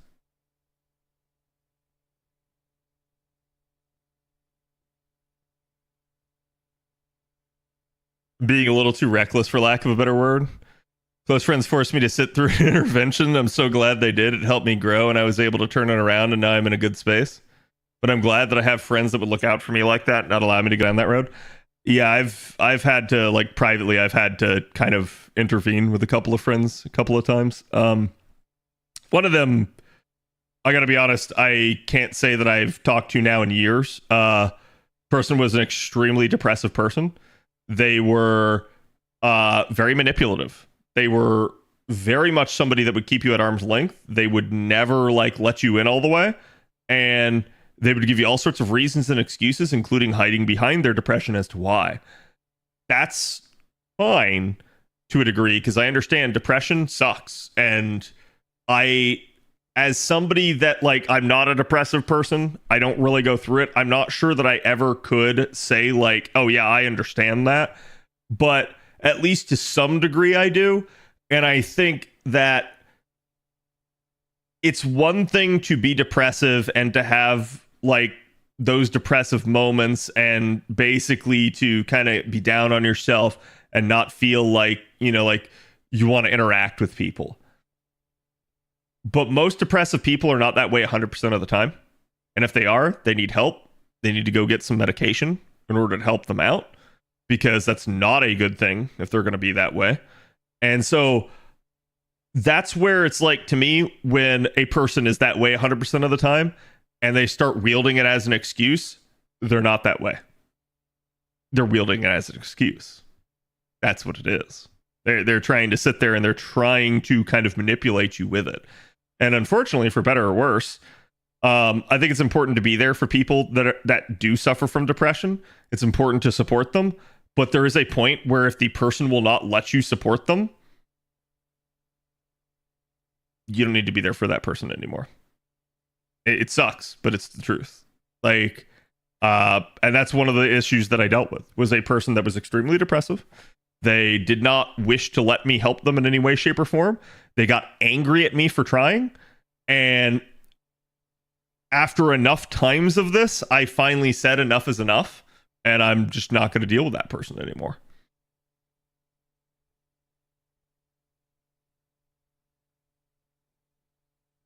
I dislike talking to people. Oh, no, it's fine, right? But the whole point is, I will absolutely move on with my life. I'm somebody that, as far as I'm concerned, chat, I will never be bored a day in my life. I'm way too busy. I'm way too creative. It doesn't matter to me. I like interacting with people. I like hanging out with them. But I'm also somebody that it's like, oh, let's say, like, today, every single one of my friends cut me out. I would go make new friends. Just would. Be like, fuck it. Fuck them. I'm just going to go make new friends, right? So, if it's someone close to me and someone important to me, and they get in this way, I will begin to cut them out, and I will basically start looking for a replacement. Not like right away, but I will just basically go like, oh, this person was my friend, but now they're refusing to ever like meet me in the middle or talk with me, I'm just gonna go find someone else at that point. I'm not gonna sit there and sit on my ass and be like, oh yeah, you know, like totally let's both suffer from this. I'll just choose to believe that at that point the person cannot cope, cannot act like an adult, and it's better for both parties if we just move on. And then hopefully they learn something from it. I've said this before, but unfortunately, for better or worse, sometimes some of the actions I take are the right action. Chat, what does that mean? The right action is not the easy action. Sometimes, for better or worse, the better thing is to cut someone out of your life. Doesn't mean you should cut everyone out. You should try not to cut people out of your life. But sometimes, better to do it. Because that person will then realize what happened. And maybe they go, crap, did I do something wrong? Maybe I shouldn't have done that. Maybe instead, I was the asshole. Because unfortunately, I think some people's ego gets in the way and they don't have any introspection. They never look at themselves and they never go like,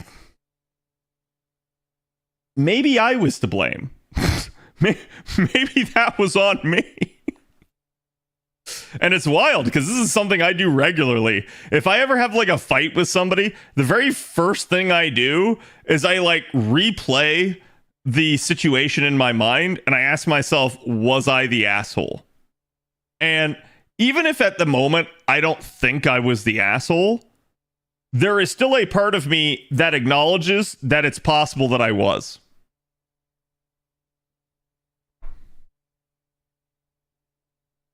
You're giving humans so much more credit than they deserve? Yeah, but I think it's the only way to maintain relationships, honestly. It's not the kids who are wrong. Am I out of touch? Yeah. Do you have any advice on how to beat Earth Marie 3-star? No.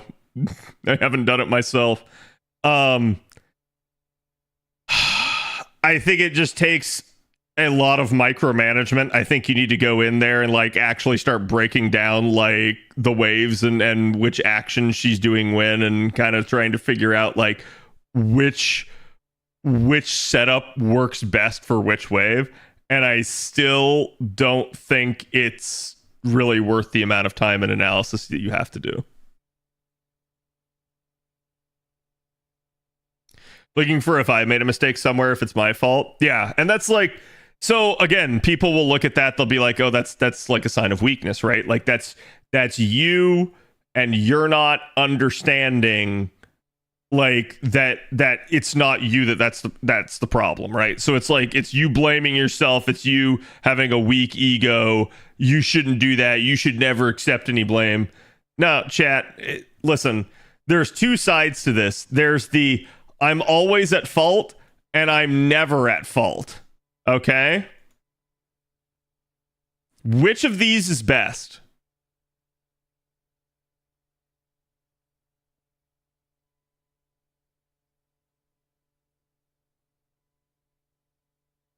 Sometimes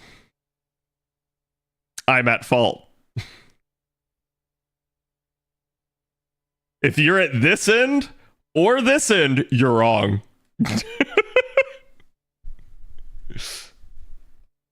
If you believe that it is never your fault, you're wrong.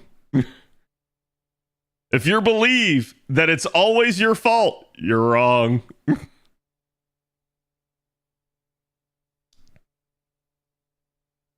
It is neither. It's Zephyr's fault since he's not here to defend himself. True.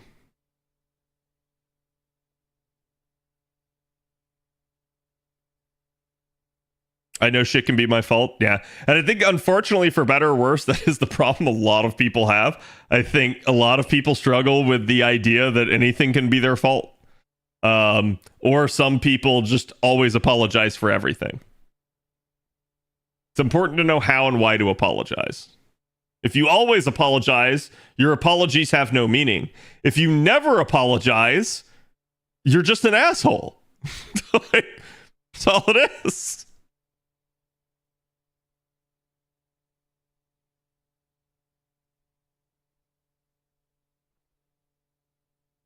Sorry, but I'm Canadian. See, there you go. That was literally an apology.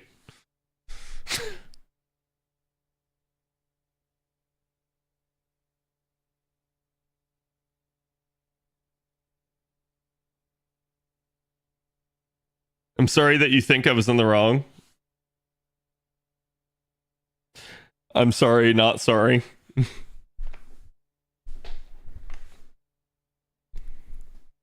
No one is right all the time, except your wife, right? Like your wife is the one that's always right. This is sage advice that I've heard over the years.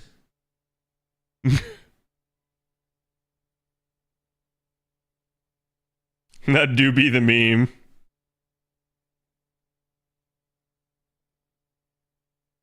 Happy wife, happy life. Yes.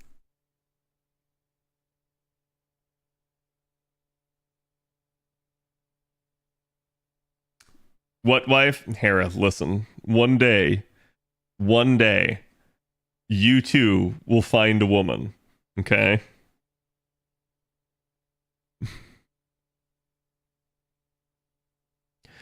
Do you think you'll roll on the OC4 banner girl? Wait, do we even have a banner for OC4? If we do, I haven't seen it.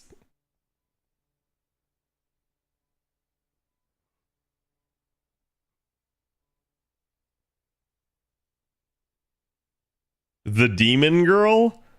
You're gonna have to be more specific.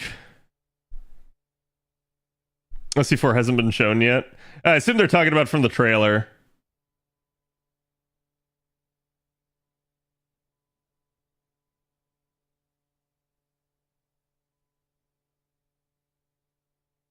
All right, hold on, chat.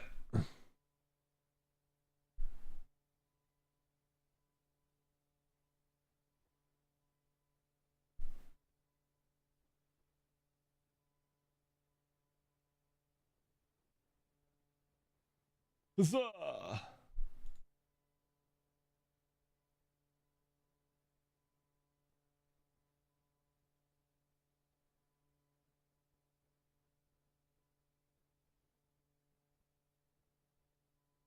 Oh my god, all of the freaking pop-ups.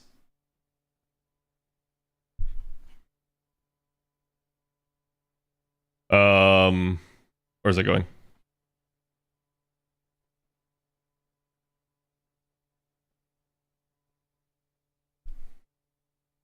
God, we are far ahead. We are already almost a month ahead. Well, I guess not, because we'll still have some time.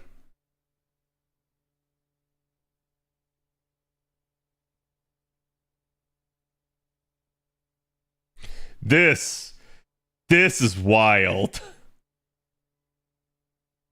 Like, there were 3 gap days here.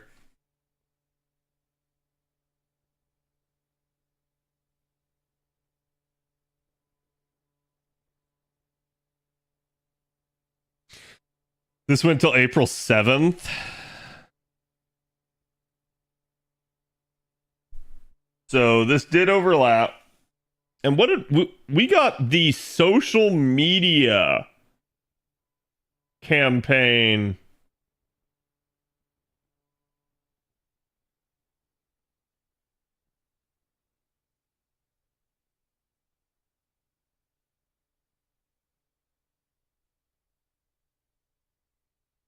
So this probably then means stream on the 27th, which means event on the 28th.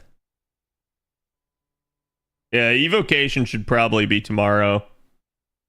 Or like the day after at worst.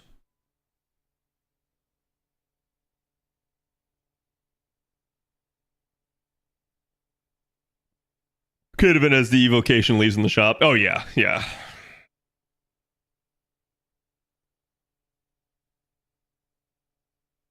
Yeah, I mean I agree with that.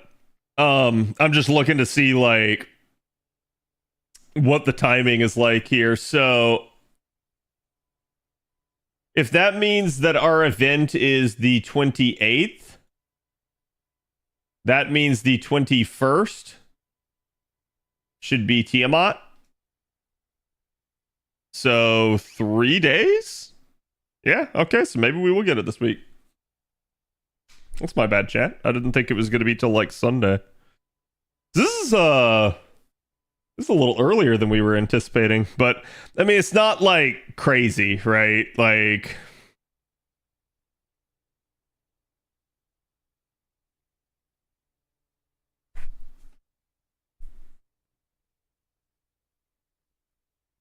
they can release a dev diary for both pre-campaign and evocation. I mean, they probably will, because the way they've been handling dev diaries is we get a dev diary about once every like 3 months. We usually get like 4 dev diaries a year. I say that. I think we get one at like New Year's. We get one in the spring. We don't get one for summer because that's like Annie. And then maybe one in the fall?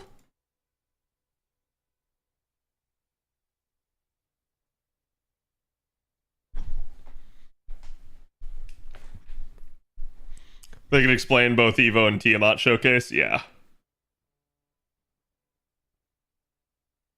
Ugh.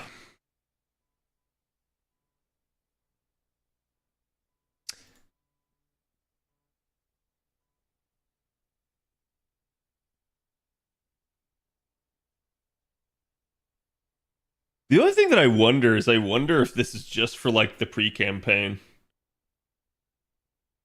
But it shouldn't be.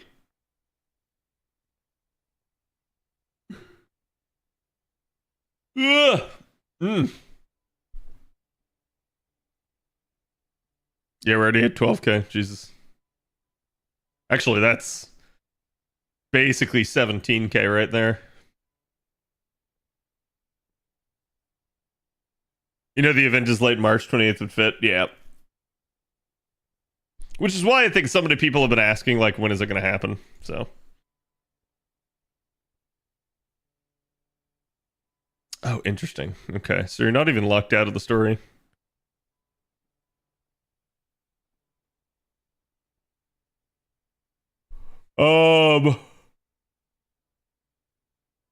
Did we?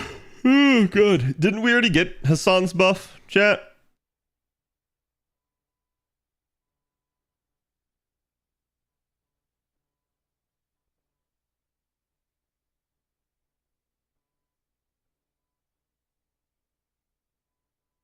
Is that the good Da Vinci buff?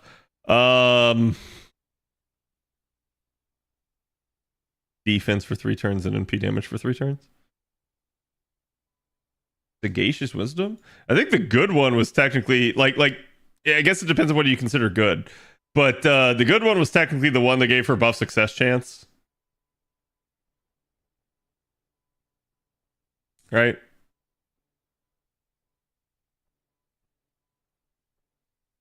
Wait, does she not have buff success chance? Oh, I'm thinking of Tesla. That's my bad.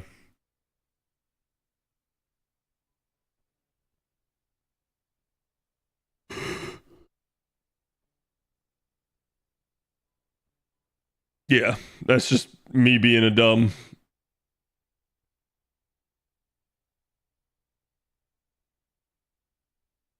And it's funny because they both have natural born genius.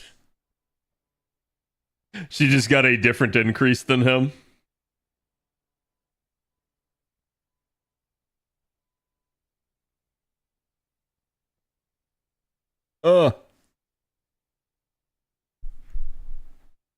It's Hassan skill 3. We don't have that? Okay. Yeah, we have a skill 1, don't we? Alright, let's talk about this. Sorry, I don't know why I'm yawning suddenly, chat. I think the day is finally catching up to me. Because, like, since I got more rest, I felt, like, energized the whole day. And, like, now my body's like, bet. You had 1 more hour's sleep. You're still not ahead on sleep. Okay. You're making me yawn. Listen, it happens. Yawns are contagious. Oh god, no, I'm not zooming that in. Holy crap, not more than it already is. Hey guys, my name's Kadroth, and today I'm going to be talking to you guys about the Lillum Harlot collaboration event coming up here on NA. Now, those of you guys that already know, we have gotten the social media campaign for the pre-campaign that's coming up here. This is again going to be something that'll probably lead us right up to the event. Make sure you guys go give this a like and a retweet. It helps out the numbers, and that way maybe we don't miss another social media campaign compared to the prior one. But the interesting part about this is the date. So this social media campaign lasts until the 26th. It usually means that we will get the stream a day later and the event the next day after that. So I think we can anticipate, especially since we know the Lillum Harlot event is coming late March, that it's going to occur probably on the 28th. With that in mind, we can kind of prepare. However, as we go back and we look at the schedule and the way things happened on JP, we already know we're about a month ahead of where JP was. And again, you guys can see their event happened on April 26th. Ours will be, if this is the case, occurring on March 28th. That will be pretty much a full month ahead of schedule. This is, again, because of the shift that needs to occur in the middle of the year for NA's anniversary. They're definitely going to have a little bit of a doozy with this one. We've anticipated this pretty much all year long, and they have already kind of adopted this accelerated schedule like we thought they would for the time being. With that in mind, though, we can see the event started on the 26th, but the event in its pre-campaign and its banner for Tiamat start on the 19th. So for NA, we can expect this, since this was practically an entire week ahead, we can expect this on the 21st. That will be coming up here shortly. So again, I'm going to try to get this video out for you guys ASAP so that you guys have all this information as it will be relevant to you. With that in mind, what might not happen is I might not get to you guys in time for the Evocation Festival, which should be coming any day now. This is absolutely imperative that they get this out. It will happen before the Lillum Harlot collab, because the Evocation Festival leaves from the Evocation Festival that you used to actually purchase the welfare are going to be part of the Lillum Harlot event shop. So as you guys can see, they have to get this out and kind of in the game and explain it before they get to the point where it would be in the event shop for you guys. I guess in theory, they could overlap it. In fact, some of it may actually just overlap with the actual event, but it will probably start and come out beforehand. We're expecting this any day now. Could be tomorrow, could be the day after. Again, I'm recording this on the 18th, so who knows when this will occur, but it should be any day now. And again, this is a great campaign. I have a video explaining everything on the Evocation Festival. Go check that out if you guys haven't already, and it will tell you about everything you need to know on how to get your new welfares. Now, with regards to the pre-release campaign, however, again, this one is a really, really interesting one, as obviously we are going to be getting an entire unit ahead of time with this campaign, and not just a unit that's already existed in the game. This will be a new unit with Larva Tiamat. You guys can see there's a little bit of info on the actual campaign. We're going to get some craft essences given to us to commemorate from the arcade. We're also going to get some quartz there, basically. And there'll be some other stuff like Great and Super Success for event bonus units, double friend points for event bonus units, interludes and strengthening quest, half AP for event bonus units, and all of Arc 1 main story free quests are going to be half AP for the first clear, at least for the first 3 attempts, and up to the point where you get the quartz. And then all daily quests should be rotationally open, as well as having a special My Room background for a limited time. You guys can see they did also kind of have a quest rerun there. I don't know if they'll do this for us. They probably will, but this is kind of something that happened earlier on JP, where they had a little bit of a commemoration quest that you guys could do to get a craft essence from that, from the, basically depicting the arcade banner there. And from here, they actually kind of showed you guys who the event servants are. It's basically everybody that's been released on arcade. So there is a ton of units in here. And I wouldn't worry too much about it other than these will just be units that will gain you, more damage and bond potentially in the actual event.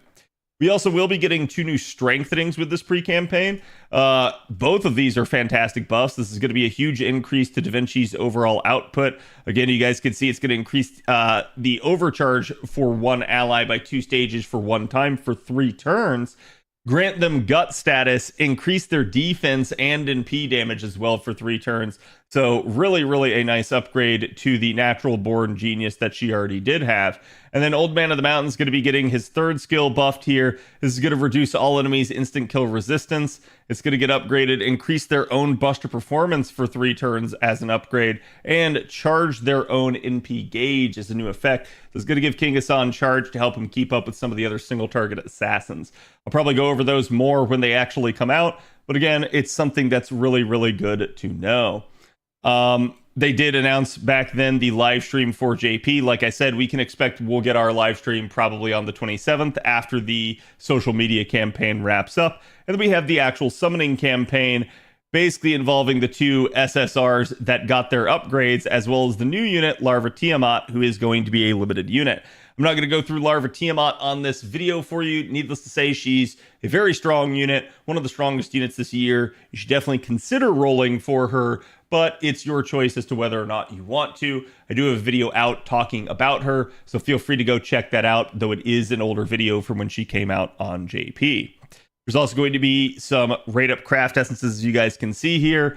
Basically, they're going to be event Cs, and they're definitely nice. Great Mother here is all attack scaling with essentially Buster NP gain NP gen and overcharge by 2 stages 1 time. So realistically speaking, it's a nice hybrid between a craft essence where you're going to get a lot of benefit right up front, but then also a craft essence that can kind of go the distance for you in a knockdown drag out fight. I definitely like that aspect of it, and of course the art is god tier for it. From there, you have Mushrooming. This one is also all attack scaling. It's NP charge and heal recovery rate, making it a somewhat rare sort of craft essence in that regard. And it definitely has some nice Cersei artwork on it. Just maybe don't eat what she's trying to serve you there. And then Service Games, which is going to be your 3-star. That's going to gain you critical stars per turn and Arts and Buster up by 2% each. So again, nothing too much to write home about, but it will help you out if you get those for the actual proper event. And again, this campaign should be lasting for a good chunk of time. Don't let the dates here fool you. I believe the summoning campaign actually did kind of last throughout the entirety of the event. Fandom had a couple of display issues with this because the devs originally had display issues showing this on JP. They actually extended the Tiamat banner, if memory serves, to run the entire course of the event. So I think you guys can expect that there will be overlap with Draco. Don't worry too much about that. If you're somebody that wants to kind of like see what you do and see how you do on Draco and then go for Tiamat, it's definitely something that you should be able to do on NA as well. So again, that's all of your pre-campaign. You guys can expect that, like I said, on the 21st. And now we can start talking about the event proper. So here we go. We have the Lilim Harlot collaboration event. Like I said, this is basically your arcade collab. We're going to get a whole new story with it, whole new units, but also returning units from arcade kind of being involved in this, including a new welfare. The event will be a 3-week event. It will probably start on the 28th, like I said. If it doesn't, just adjust accordingly, but it still will be 3 weeks. The requirement is only to have Fuyuki cleared. However, they do warn you that the event stories will have some spoilers from LB3, basically the Sin chapter there. So keep that in mind if you're somebody that hasn't caught all the way up with story, or you haven't even really gotten to Lost Belt. You'll still have access to be able to play this event and participate, but some of the story might spoil you. So again, you will have an event schedule here that's just going to kind of have daily unlocks. It's very simplistic, straightforward event in that regard. Just kind of go through each node and kind of progress it that way, trying to do whatever you can. And again, that's pretty much all there is in this section. For the event bonus, like we already talked about, there are all of the arcade units. They are going to be damage bonus and bond bonus units, nothing in the way of drops. But then we have the new units released with the event, including Satanta, the Welfare, who's the younger form of Ku, Locusta, who's going to be the new 4-star single target arts assassin, Tiamat, who's going to be the new Buster AoE alter ego, and Draco, the game's very first beast servant, who is single target arts but has a triple Buster deck. Again, I have videos out on at least these two. I don't remember if I have them on the 4 stars, but definitely go check it out on Draco and Tiamat. Both of them are interesting units that, again, you should consider rolling. So definitely try to formulate an opinion and try to come up with a rolling strategy, because it's going to be tough for people to try and roll not only these units, but also maybe anniversary units and summer units coming up in the future. Plus, we'll still have Ordeal Call 1 kind of right on the back end of this event coming up here soon as well. So these are going to, again, be your bonus units. Mash is going to be bonus to basically everything, and she'll be able to confer extra bond reward to all of your other servants in the party. Again, we talked about this. Satanta is going to be your new Welfare. He is a single target quick saber, and while he doesn't have charge in his kit's actually pretty synergistic, and he can do quite a bit of damage, quite a bit of critting. Just has really nice performance overall. I would think about him almost as a little bit of a version of like Lancelot in that regard, but quick oriented instead. And in that regard, he can do quite a bit of sort of carding and NP damage functionality. Your event craft essence here that you're going to get from the shop is going to be Song of the Cradle. This is absolutely a phenomenal craft essence. It is all attack scaling. It has starting charge of 50%, NP generation rate by 8%, and arts and buster up of 10% each. So it's a very, very good sort of hybrid steroid CE. Has a whole lot of capability packed into it. And it is also going to be the event's damage CE that's going to help you out in that regard. Your new event command codes are going to include some really, really nice ones. Let's go ahead and skip to the 3-star on this one. So your 3-star is Azure Spiritron's command seal. It's going to increase the engraved card by 5% critical damage. Again, nothing too much to write home about, but when attacking with the engraved card, it'll apply crit chance down by 10% on a target for 1 turn. That can be nice. I think the biggest issue is that it's only the 1 turn duration. But if you're going up against somebody that's really critting you hard, getting this out on them can absolutely kind of save your life. And then Omniscient Clay Tablet is going to be your 4-star command code. This one's going to be 5% NP gain rate on the engraved card, and the engraved card is 30% star acquisition rate. It's actually a fantastic one, especially for an arts card, as it's very synergistic with that. And then one of the best command codes ever in FGO's history, Romance That Is the Spear, coming to us now finally. This is the Roma CE. This is the command code. This is the 5-star one. This increases the engraved card's damage by 15% against Roman enemies. And if you think like, oh, well, that sounds nice if they're Roman, when attacking with the engraved card, it applies the Roman trait on the target for 5 turns, and it applies before damage goes out. So this is just a straight up 15% damage increase to any card that you put it on. So again, this is one of the strongest command codes ever that the game has seen, and it is just extremely applicable, extremely usable. Just be careful, but again, this is a really, really strong one. So definitely use it and abuse it as much as you can. The command support here, as you guys can see, this event has a unique gimmick where there are going to be certain kind of unlocks that you guys can get. And you guys can see there's going to be this support card type of gimmick where as you select these buffs, as you gain them, you will gain additional effects. So, for instance, the command support for Draco is going to be when attacking with the supported command card that has Draco's appearance on it, because that's how it'll work. You'll have command cards, and then Draco will appear on one of the command cards, or Tiamat will appear on one of the command cards, almost like a command code would. Their sort of thing will appear in the corner. So when you see that, that's the effect you're going to get. So with Draco, you're going to get defense down on the target for 1 turn. With Tiamat, whenever you attack with the command card, you'll have a chance to stun the target, but it has a 3-turn cooldown so that you can't just abuse this. But again, it's not a guaranteed stun, but it does scale all the way up to 60%. And then the comma support one, which is hilarious because it's labeled mistake. Fino will love that.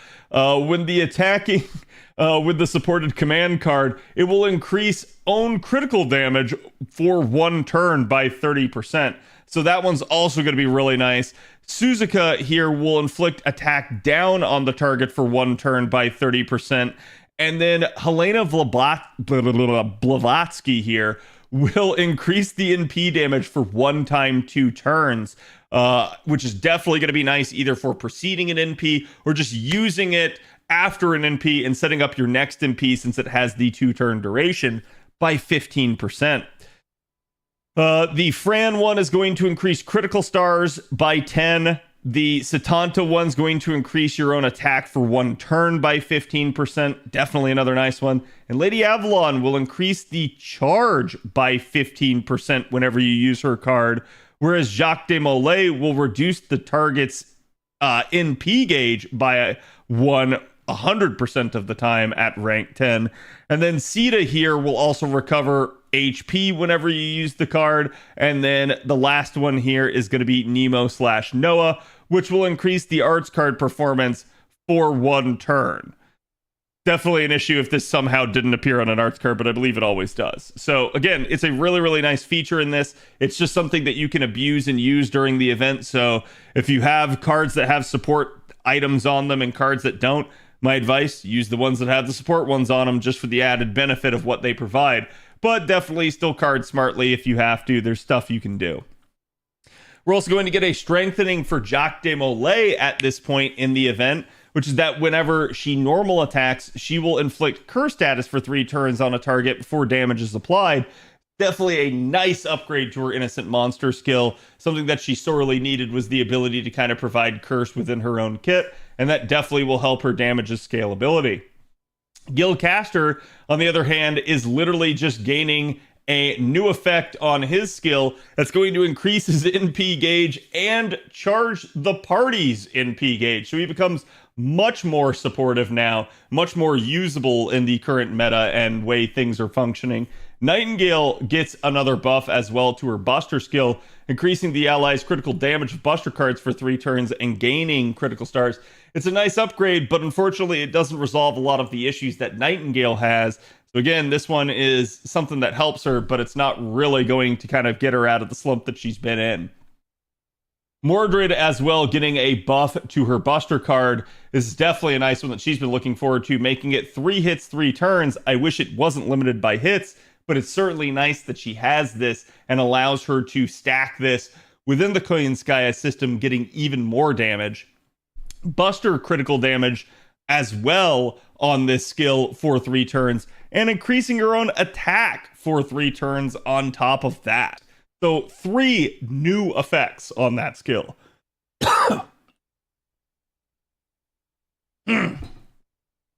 Umu is also going to get a buff to her Imperial Privilege, giving it just guaranteeable arts performance and 10 critical stars every turn for 3 turns.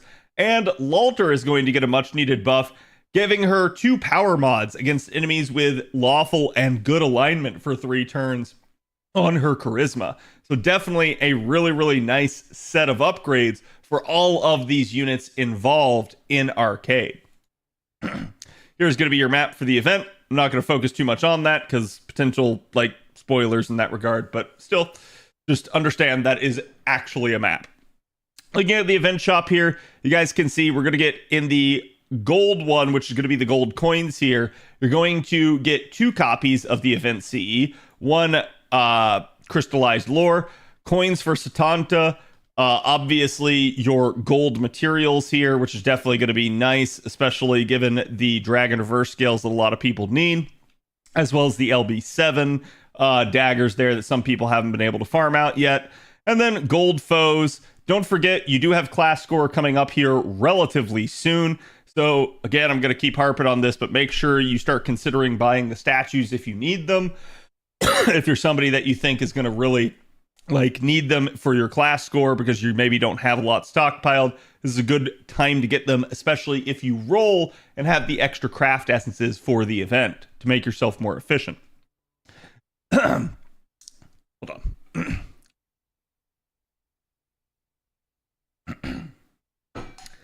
Looking at the silver, here it's going to be the Decaying Leaves, the Crown of Decaying Leaves.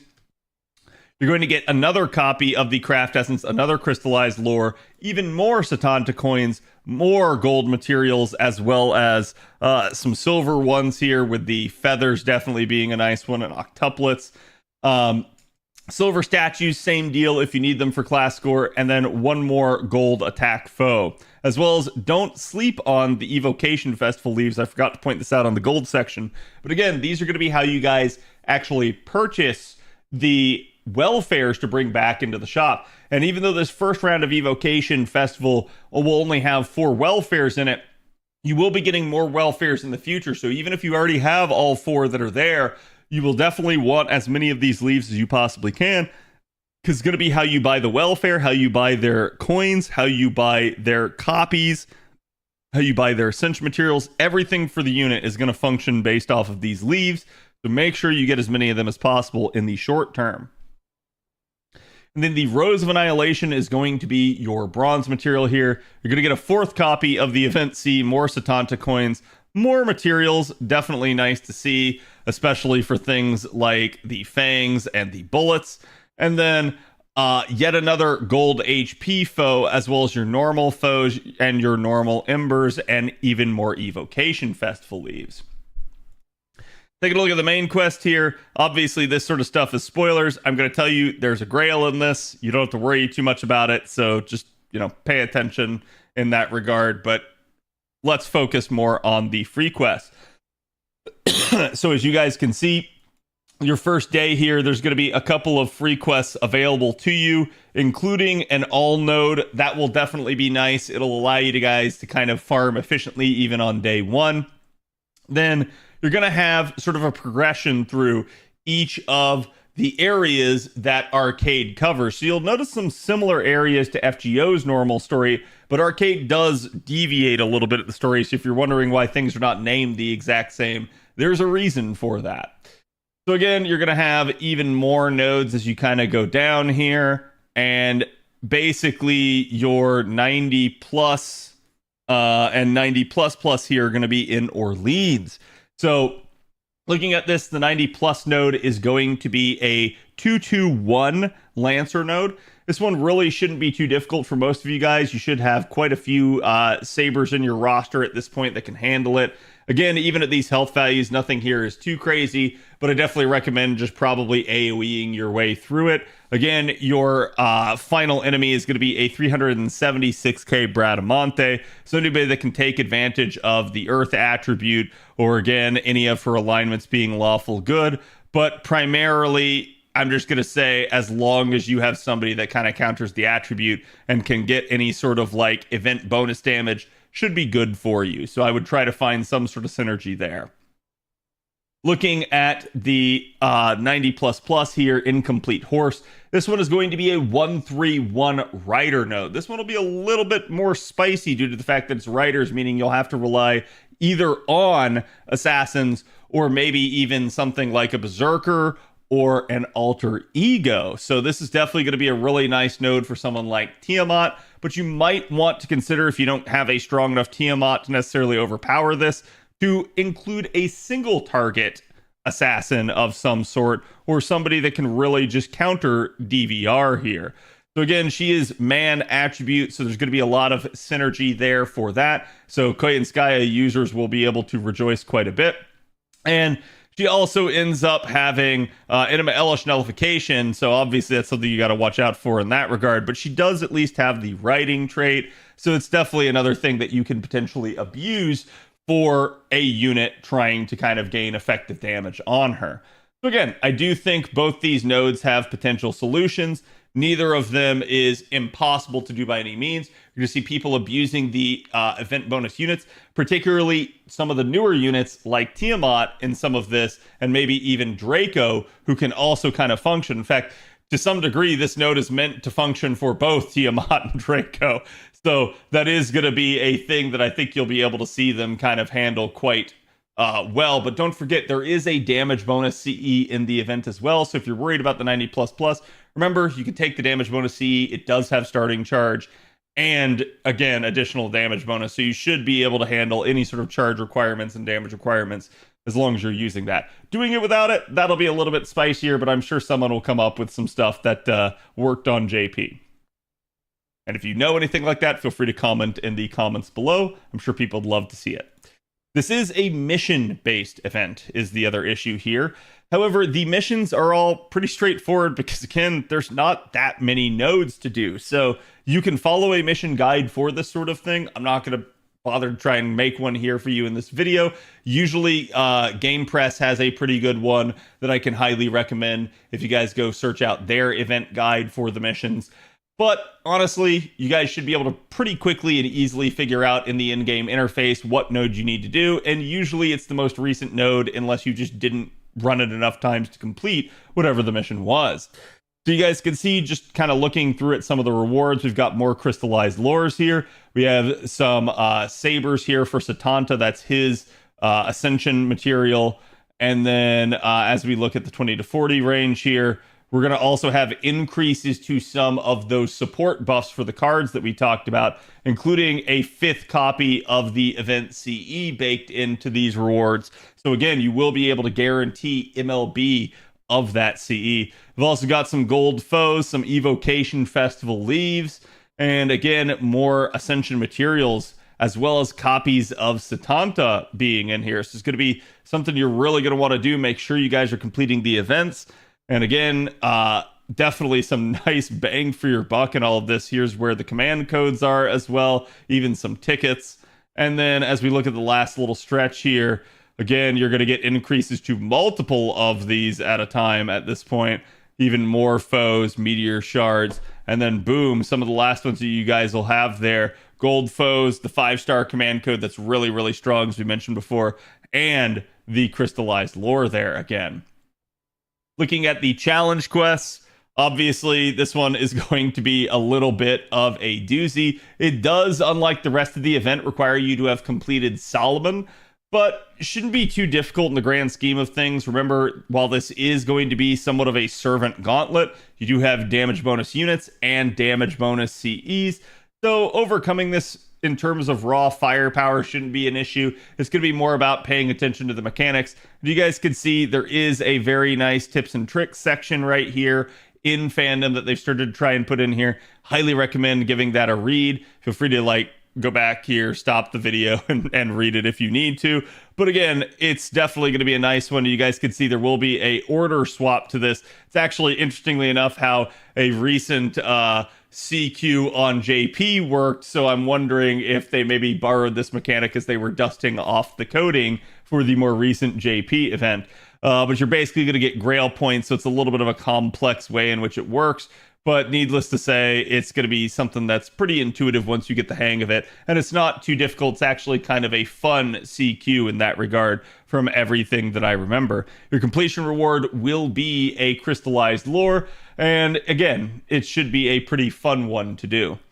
You will have multiple summoning campaigns here, including the Tiamat one that we already mentioned. Your first one up is going to be Draco with Locusta. Again, I already had the video out for Draco. We already talked about the craft essences here, so you don't have to worry about them. But this is definitely going to be a nice banner for a lot of people to roll. I've seen a lot of people down on Draco in the short term here, thinking like, oh, Ordeal Call deals with a lot of extra classes. Draco's weakness is extra classes. Surely that means she's not that good. I'm going to tell you guys right now, Draco is still a fantastic unit. She still punches well above her weight. She's highly applicable to a lot of situations, and Ordeal Call will not last forever. So Draco is definitely going to be a good unit outside of anything Ordeal Call related, and even still in some instances in Ordeal Call, still be a really valuable unit. Remember, she specializes in anti-servant damage as well, so it's definitely going to be a good thing to have her. And I do recommend considering a roll on her, though she's not a guaranteeable, gotta have type of unit. But to be fair, what unit in FGO really is? Your second banner here, basically starting pretty quickly, even after the release, is going to be Proto Merlin coming back. And this is going to be another one I think is going to throw a monkey wrench on a lot of people's plans. Obviously, people have their eyes set on summer and anniversary and ordeal call, but you're going to have to get over the hump of this collab event and all of its lucrative banners first. You're also going to have Jack DeMolay alongside and Gil Caster. And Gil Caster, remember, he's going to have that upgrade that's really going to help him out quite a bit. Obviously, Jack DeMolay as well, but you can tell they're definitely trying their damnedest to try and get people to roll in terms of what they're trying to do here. And they're doing a good job of it with all the upgrades that they did. Banner number 3, however, this one did not go over so nicely because Shisho was not buffed at this time. I remember criticizing this banner and saying that the devs were idiots for doing this because I don't really think anybody rolled on this banner. And the reason why is obvious. It's not that Shisho is a bad unit, but it is that she does need an upgrade at this point in time. And they do come out with an upgrade for her later that definitely helps her out. But this was kind of a poor time to run it in the midst of all the other demands that people had on their courts and all the other units they wanted to roll for, as well as all the other units that they upgraded. This one stuck out like a sore thumb, given that they just did not really touch her kit at all. So again, I do think she's a very solid unit, but this is probably going to be one of the least popular banners of the year, just due to the timing and the lack of buff in bringing her back. And then your fourth banner here is a bunch of story-locked units and buffed units right here with Mordred, Jack the Ripper, Lalter, and Umu both showing up here. And the 2 4-stars right here are some of the rarer units in FGO. So it's definitely a lucrative chance to get your hands on either of these 2 here if you decide to roll. Again, same sort of event CEs alongside, so definitely pay attention. Obviously the dates in these schedules would be a little bit different, but keep in mind kind of when they were starting in relation to the JP start date. You guys could expect them to roll this out throughout the 3-week period for the NA event. Remember, we are going to probably be starting somewhere around the 28th of March here, so get ready, get prepared, and again, good luck if you guys plan to roll. Thank you guys for watching. I hope this video helped you. Let me know in the comments what you thought and who you're going to roll for, and I will see you guys for the next one. Later. Okay. I don't know why, but my voice started dying in the middle of that. Like I just had not drank enough water.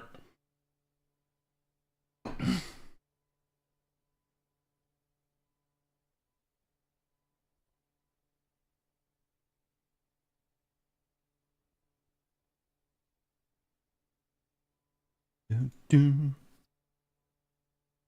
I do Saber Astoria for the 90 plus node?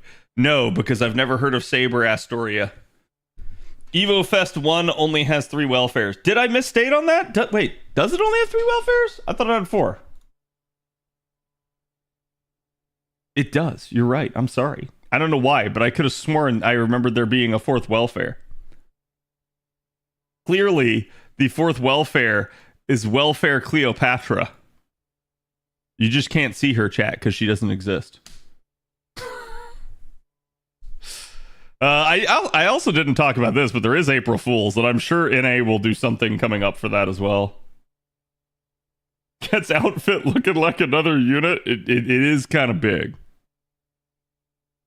Saber Arturia. Oh, can you use Saber Arturia for the 90 plus node? Yes.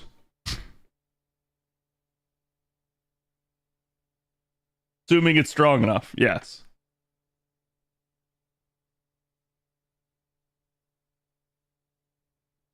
Saber Castoria gonna be the servant for the 10th anniversary? Yeah, maybe, right? Maybe Grand Saber Castoria.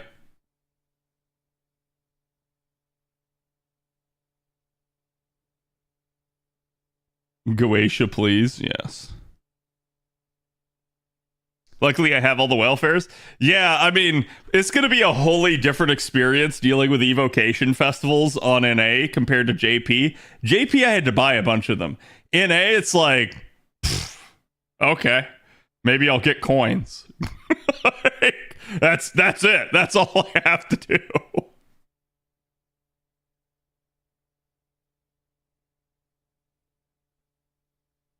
Chiome plus Tez plus Johanna for the 90 plus plus. Yeah. Funny how Johanna is back again. Listen, you can keep getting away with Johanna. It's freaking hilarious. Saber Castoria, how horrifying. Yeah.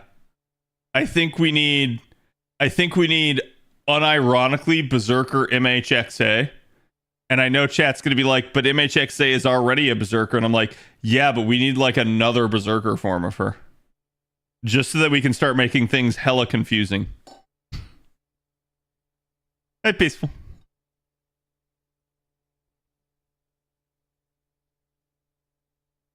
Ascension mats might be useful if you want some QP. Yeah. Summer tier list win. Monka. Did I not do one? Guess I gotta do that at some point. I mean, I need to cover the frickin' lotto coming up too. That's another one I gotta do.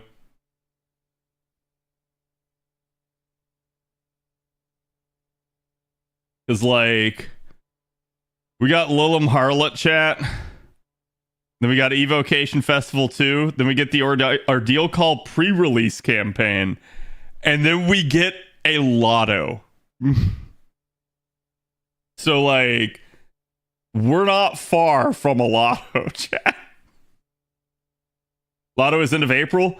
Thank God it's after tax season. If it was during tax season, I'd be losing my freaking mind.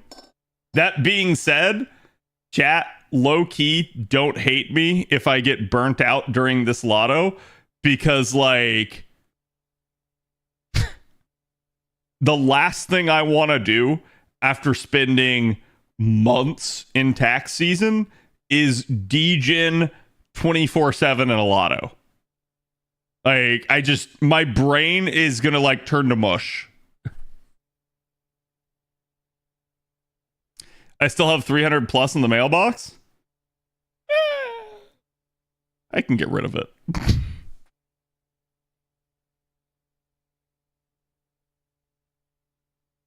New class for Artoria, Watcher class. New class for Artoria class. It's a unique class, only for Artorias.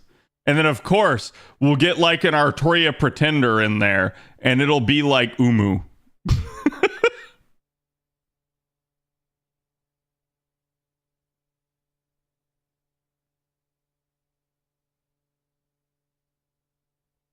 I'm hoping we get another Arthur. Another Arthur would be interesting.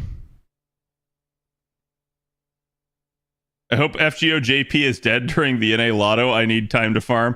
So about that, you guys want to know what JP is likely to have occur?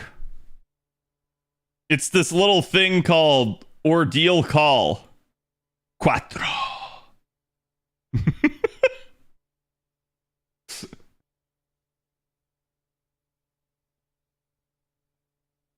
Collab? Yeah, I mean, so what did we say? End of April for this? Yeah, so if it's end of April for our lotto, unfortunately, chat, that is Golden Week. There will be a collab on JP that week. So that's not gonna be good. Because, like, what we're probably going to do is we're probably going to get our deal call 4 right here after Chaldea Boys. And then we're going to get the Golden Week collab. That's how JP's schedule's going to go.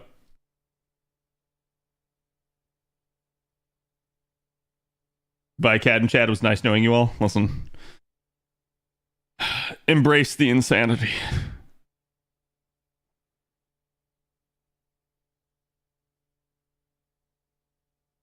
Caster Week is going to be right before Ordeal Call 4.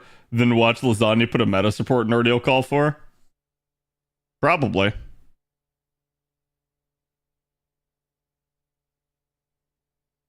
I'll at least have an empty present box come Lotto if Evocation 2 comes out before it.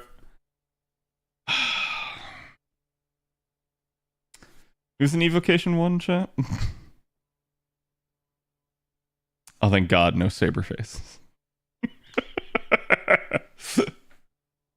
Who's an Evocation 2? Fuck! That's not good. I mean, one way or another, that will get rid of my embers, but...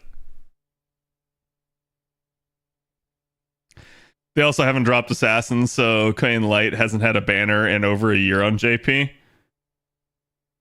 I mean, that's not the worst thing ever, and for better or worse, chat, I don't think it's crazy for them to not bring back a meta support that fast. I used 120 quartz and 14 tickets to get Avenger Nobu, which failed.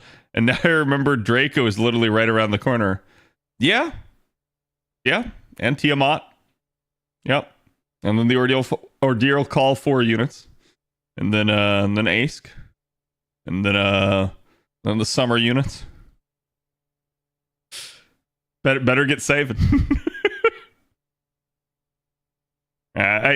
So, and this is a funny thing, right? Because, like, I know people like to YOLO. I know people like to spend their quartz. But, chat, if you don't have more than, like, 300 quartz, I wouldn't roll. I think that's, like, a good piece of advice for most scenarios. I mean, you can throw it if you're desperate, but don't expect anything. And in general, best advice I can give you is save to pity. But that's difficult for people.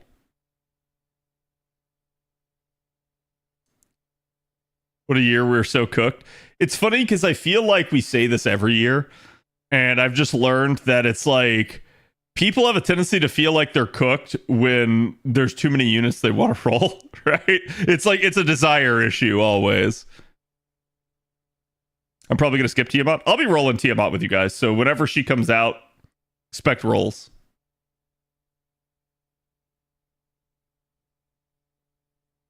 Smoke on the water. I had 450 plus for Cuckoo and didn't even manage to get Tlaloc. Oof. Yep.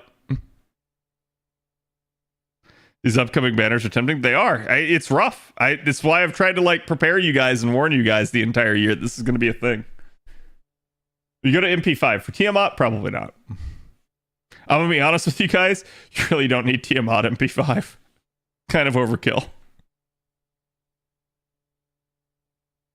Do the Draco and Tiamat banners overlap? Yes, they should. It's weird because, like I was explaining when I was recording the video, like they make it seem like they don't, but the banner actually goes longer than this. Like Tiamat's banner goes, I believe, till May 17th. Because they actually extended it on JP.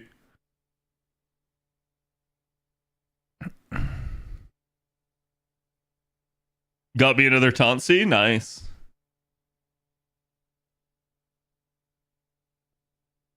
Rolling all I got for Draco, then waiting till summer to roll. Good luck. Thirsty Tlaloc Drain Cad. That woman. that woman did not want to leave me alone. She knew I lived in Florida.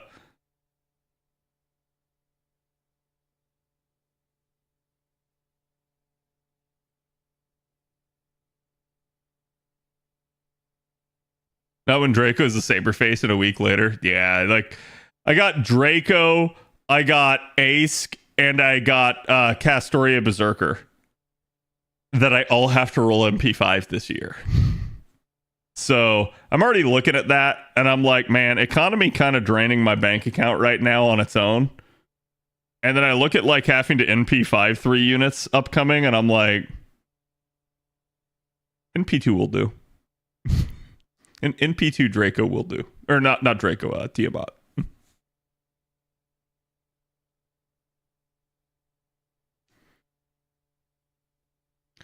Cad's wallet weeping? Pretty much.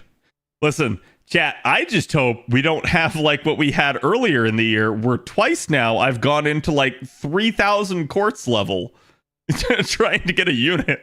Like, that needs to stop, okay? Like, I'm okay with it being like 2,000 quartz for NP5, but like, holy shit, needs to stop going into the 3,000 range. That's soul crushing.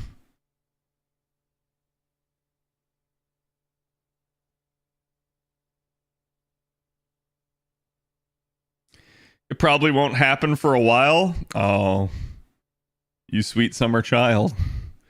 I just assume it's going to happen every banner.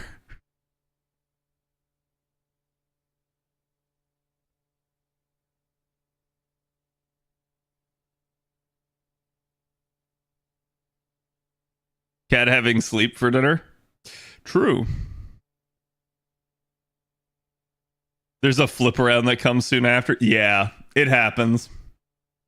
Like, usually you do that. That being said, I have had years that were extremely bad luck, and then I have years that were god tier luck. Like, you wouldn't think that's the case, but I've explained this to you guys before, but 2019 was the worst year I have ever had to roll. I spent something like it's like 25,000 quartz in 1 year. It was fucking awful. Awful.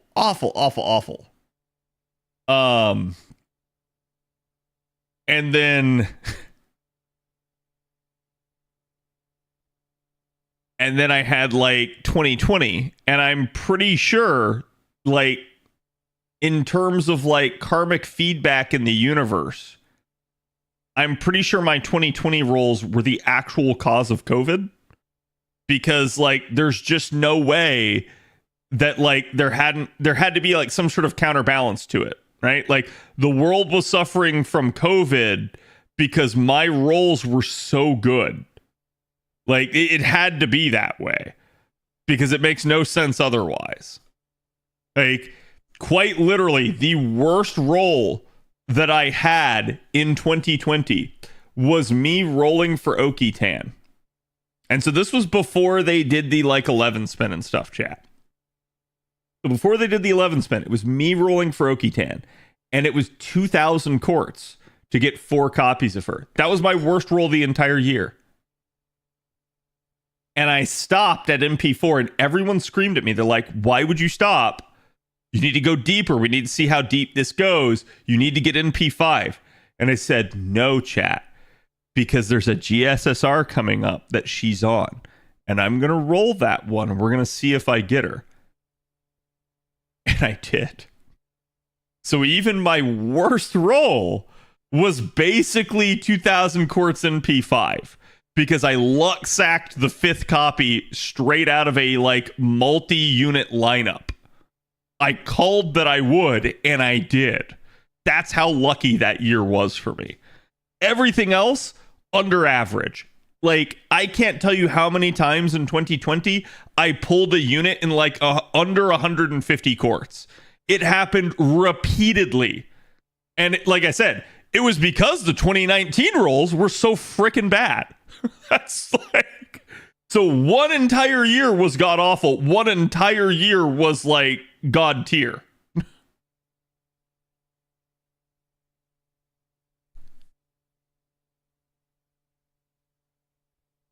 I find it odd they gave Lancer Alter the 3-turn buff and not vanilla Lancer Artoria.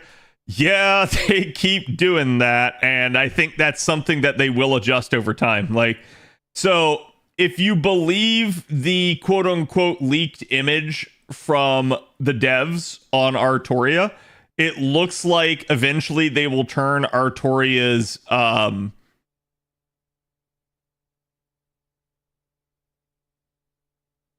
yeah, sorry, I had to think about the skills there. It looks like they will eventually turn Artoria's charisma into a buster buff as well. So that stands to reason then that since the charisma's 3 turns, that it would be probably a 3-turn buster buff. And so I think that's exactly why. Like, if you look at Artoria also has a 1-turn buster buff. And so I think they did the exact same thing with Lartoria.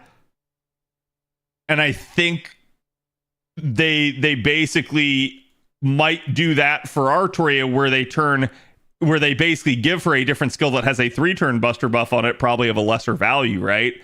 And then they probably are going to do the exact same thing to Lartoria. So they'll probably like flip her back around and do the same thing there. Because I think they're learning that like 1-turn buffs can be powerful, but they're not performing as well in the Koyanskaya system. And I think they're realizing that 3-turn is what everyone wants. And this is an easy upgrade to fit in on most units that most of the community will appreciate. So it's like it's an easy win from all around. They don't have to do too much to make it happen, and it makes everybody happy. That being said, that wouldn't make me like I would be happy to get more damage for Lartoria that way, but that is not the buff that I would choose for Lartoria. Like if I could only get one more buff for her, I would immediately demand an NP interlude. Immediately. Because NP interludes just scale so fucking better.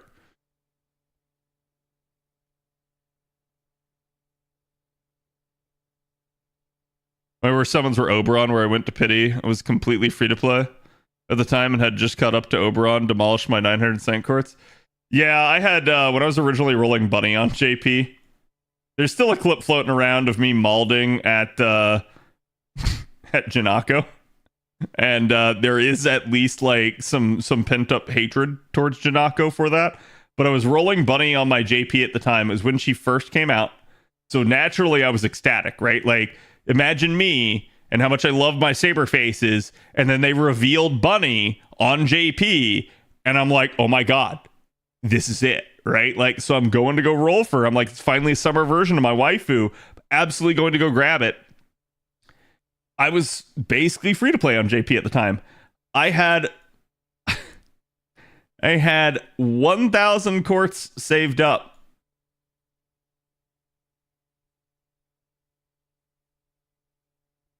And in that time, chat, I only saw 2 SSRs. The second was Bunny, of which I rolled her at 990. It was literally the last multi that I rolled her. Okay? So the only other SSR that I saw on the way to Bunny was an NP2 Janako. I already had Janako, and quite literally, I'm sitting there, and it goes rainbow orbs, and I'm like, this is it. And that was at like 500, 600 courts deep, so I was already getting kind of worried. And it goes rainbow orbs, and it goes moon cancer, and it goes Janako, and I go, what the fuck is that, right? Like, I cannot believe that. I just censored the wrong word there. So, like, it wasn't just that it was, like, a spook. It was also the fact that it was in P2, because this was at a time where, like, I didn't have, like, repeats of, like, any character on JP. So the fact that I got in P2 of an SSR, and at the time, Janako was not good. This was before any of her buffs. So I was like, are you freaking kidding me? Like, this is the only thing I'm gonna get, and it's my freaking waifu? So, like, I got very, very lucky.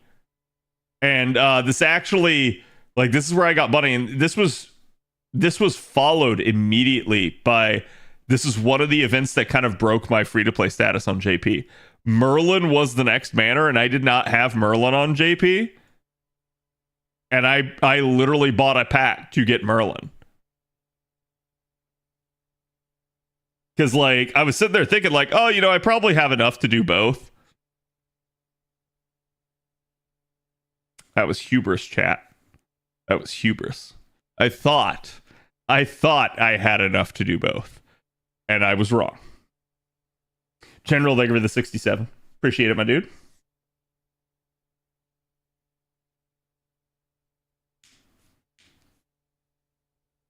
The same type of 4 and 5-star units on the same banner. Oh yeah, it's always evil. Always. And it particularly happens with Lancers a ton. At least it wasn't John. I would have been more okay with John. I'm just saying. Like, I would have been more okay with John. One, because I don't think I had John at the time.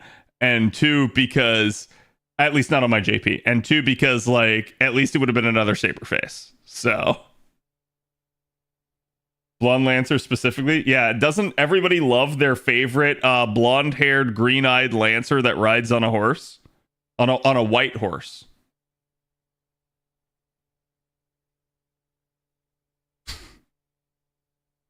Of course, as you know, I'm speaking of Fion.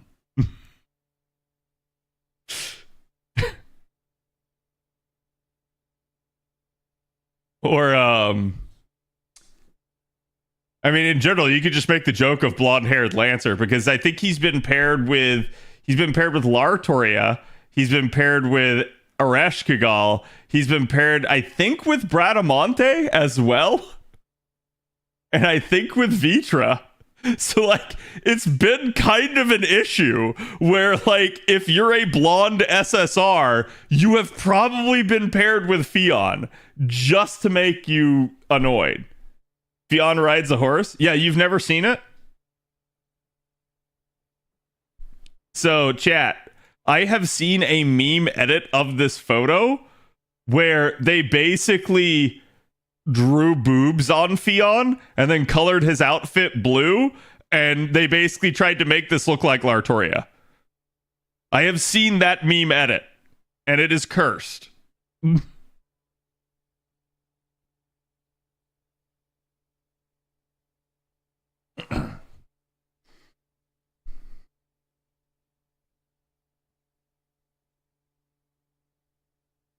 He's been paired with every blonde SSR Lancer? Yeah.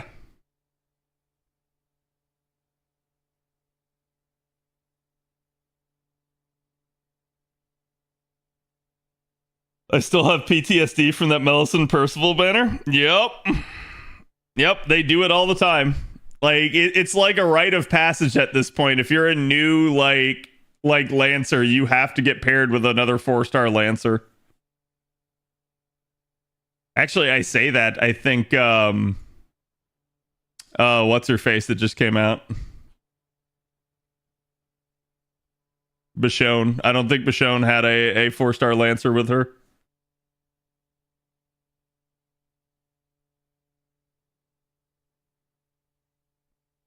Yeah, true. Bima didn't either.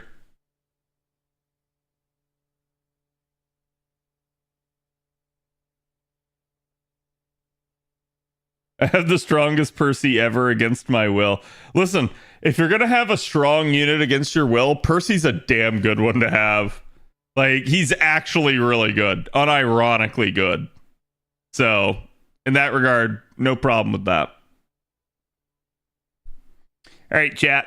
I'm gonna wrap things up here a couple minutes early. Thank you guys for hanging out with me tonight. I appreciate you guys listening to me yap. I know I talked quite a bit of time there at the beginning, but it's good. Good to get some of that off my chest, and glad to, like, see you guys' input on it. I got a, let's see. You got a Mr. Fox verse on. He's doing some FGO himself. I'm going to send you guys his way. And again, I hope to see you guys tomorrow. Hopefully nothing occurs that causes me to miss a stream here in the short term, because I don't want to. But you guys can expect, I'm probably going to keep the recording going. But we'll see. I got other stuff I need to do, so I'll try to come up with certain things. But again, thank you guys for being here. Thank you guys for all the support. You guys know I do appreciate it. Go give Mr. Fox my love, and I will see you guys for the next one.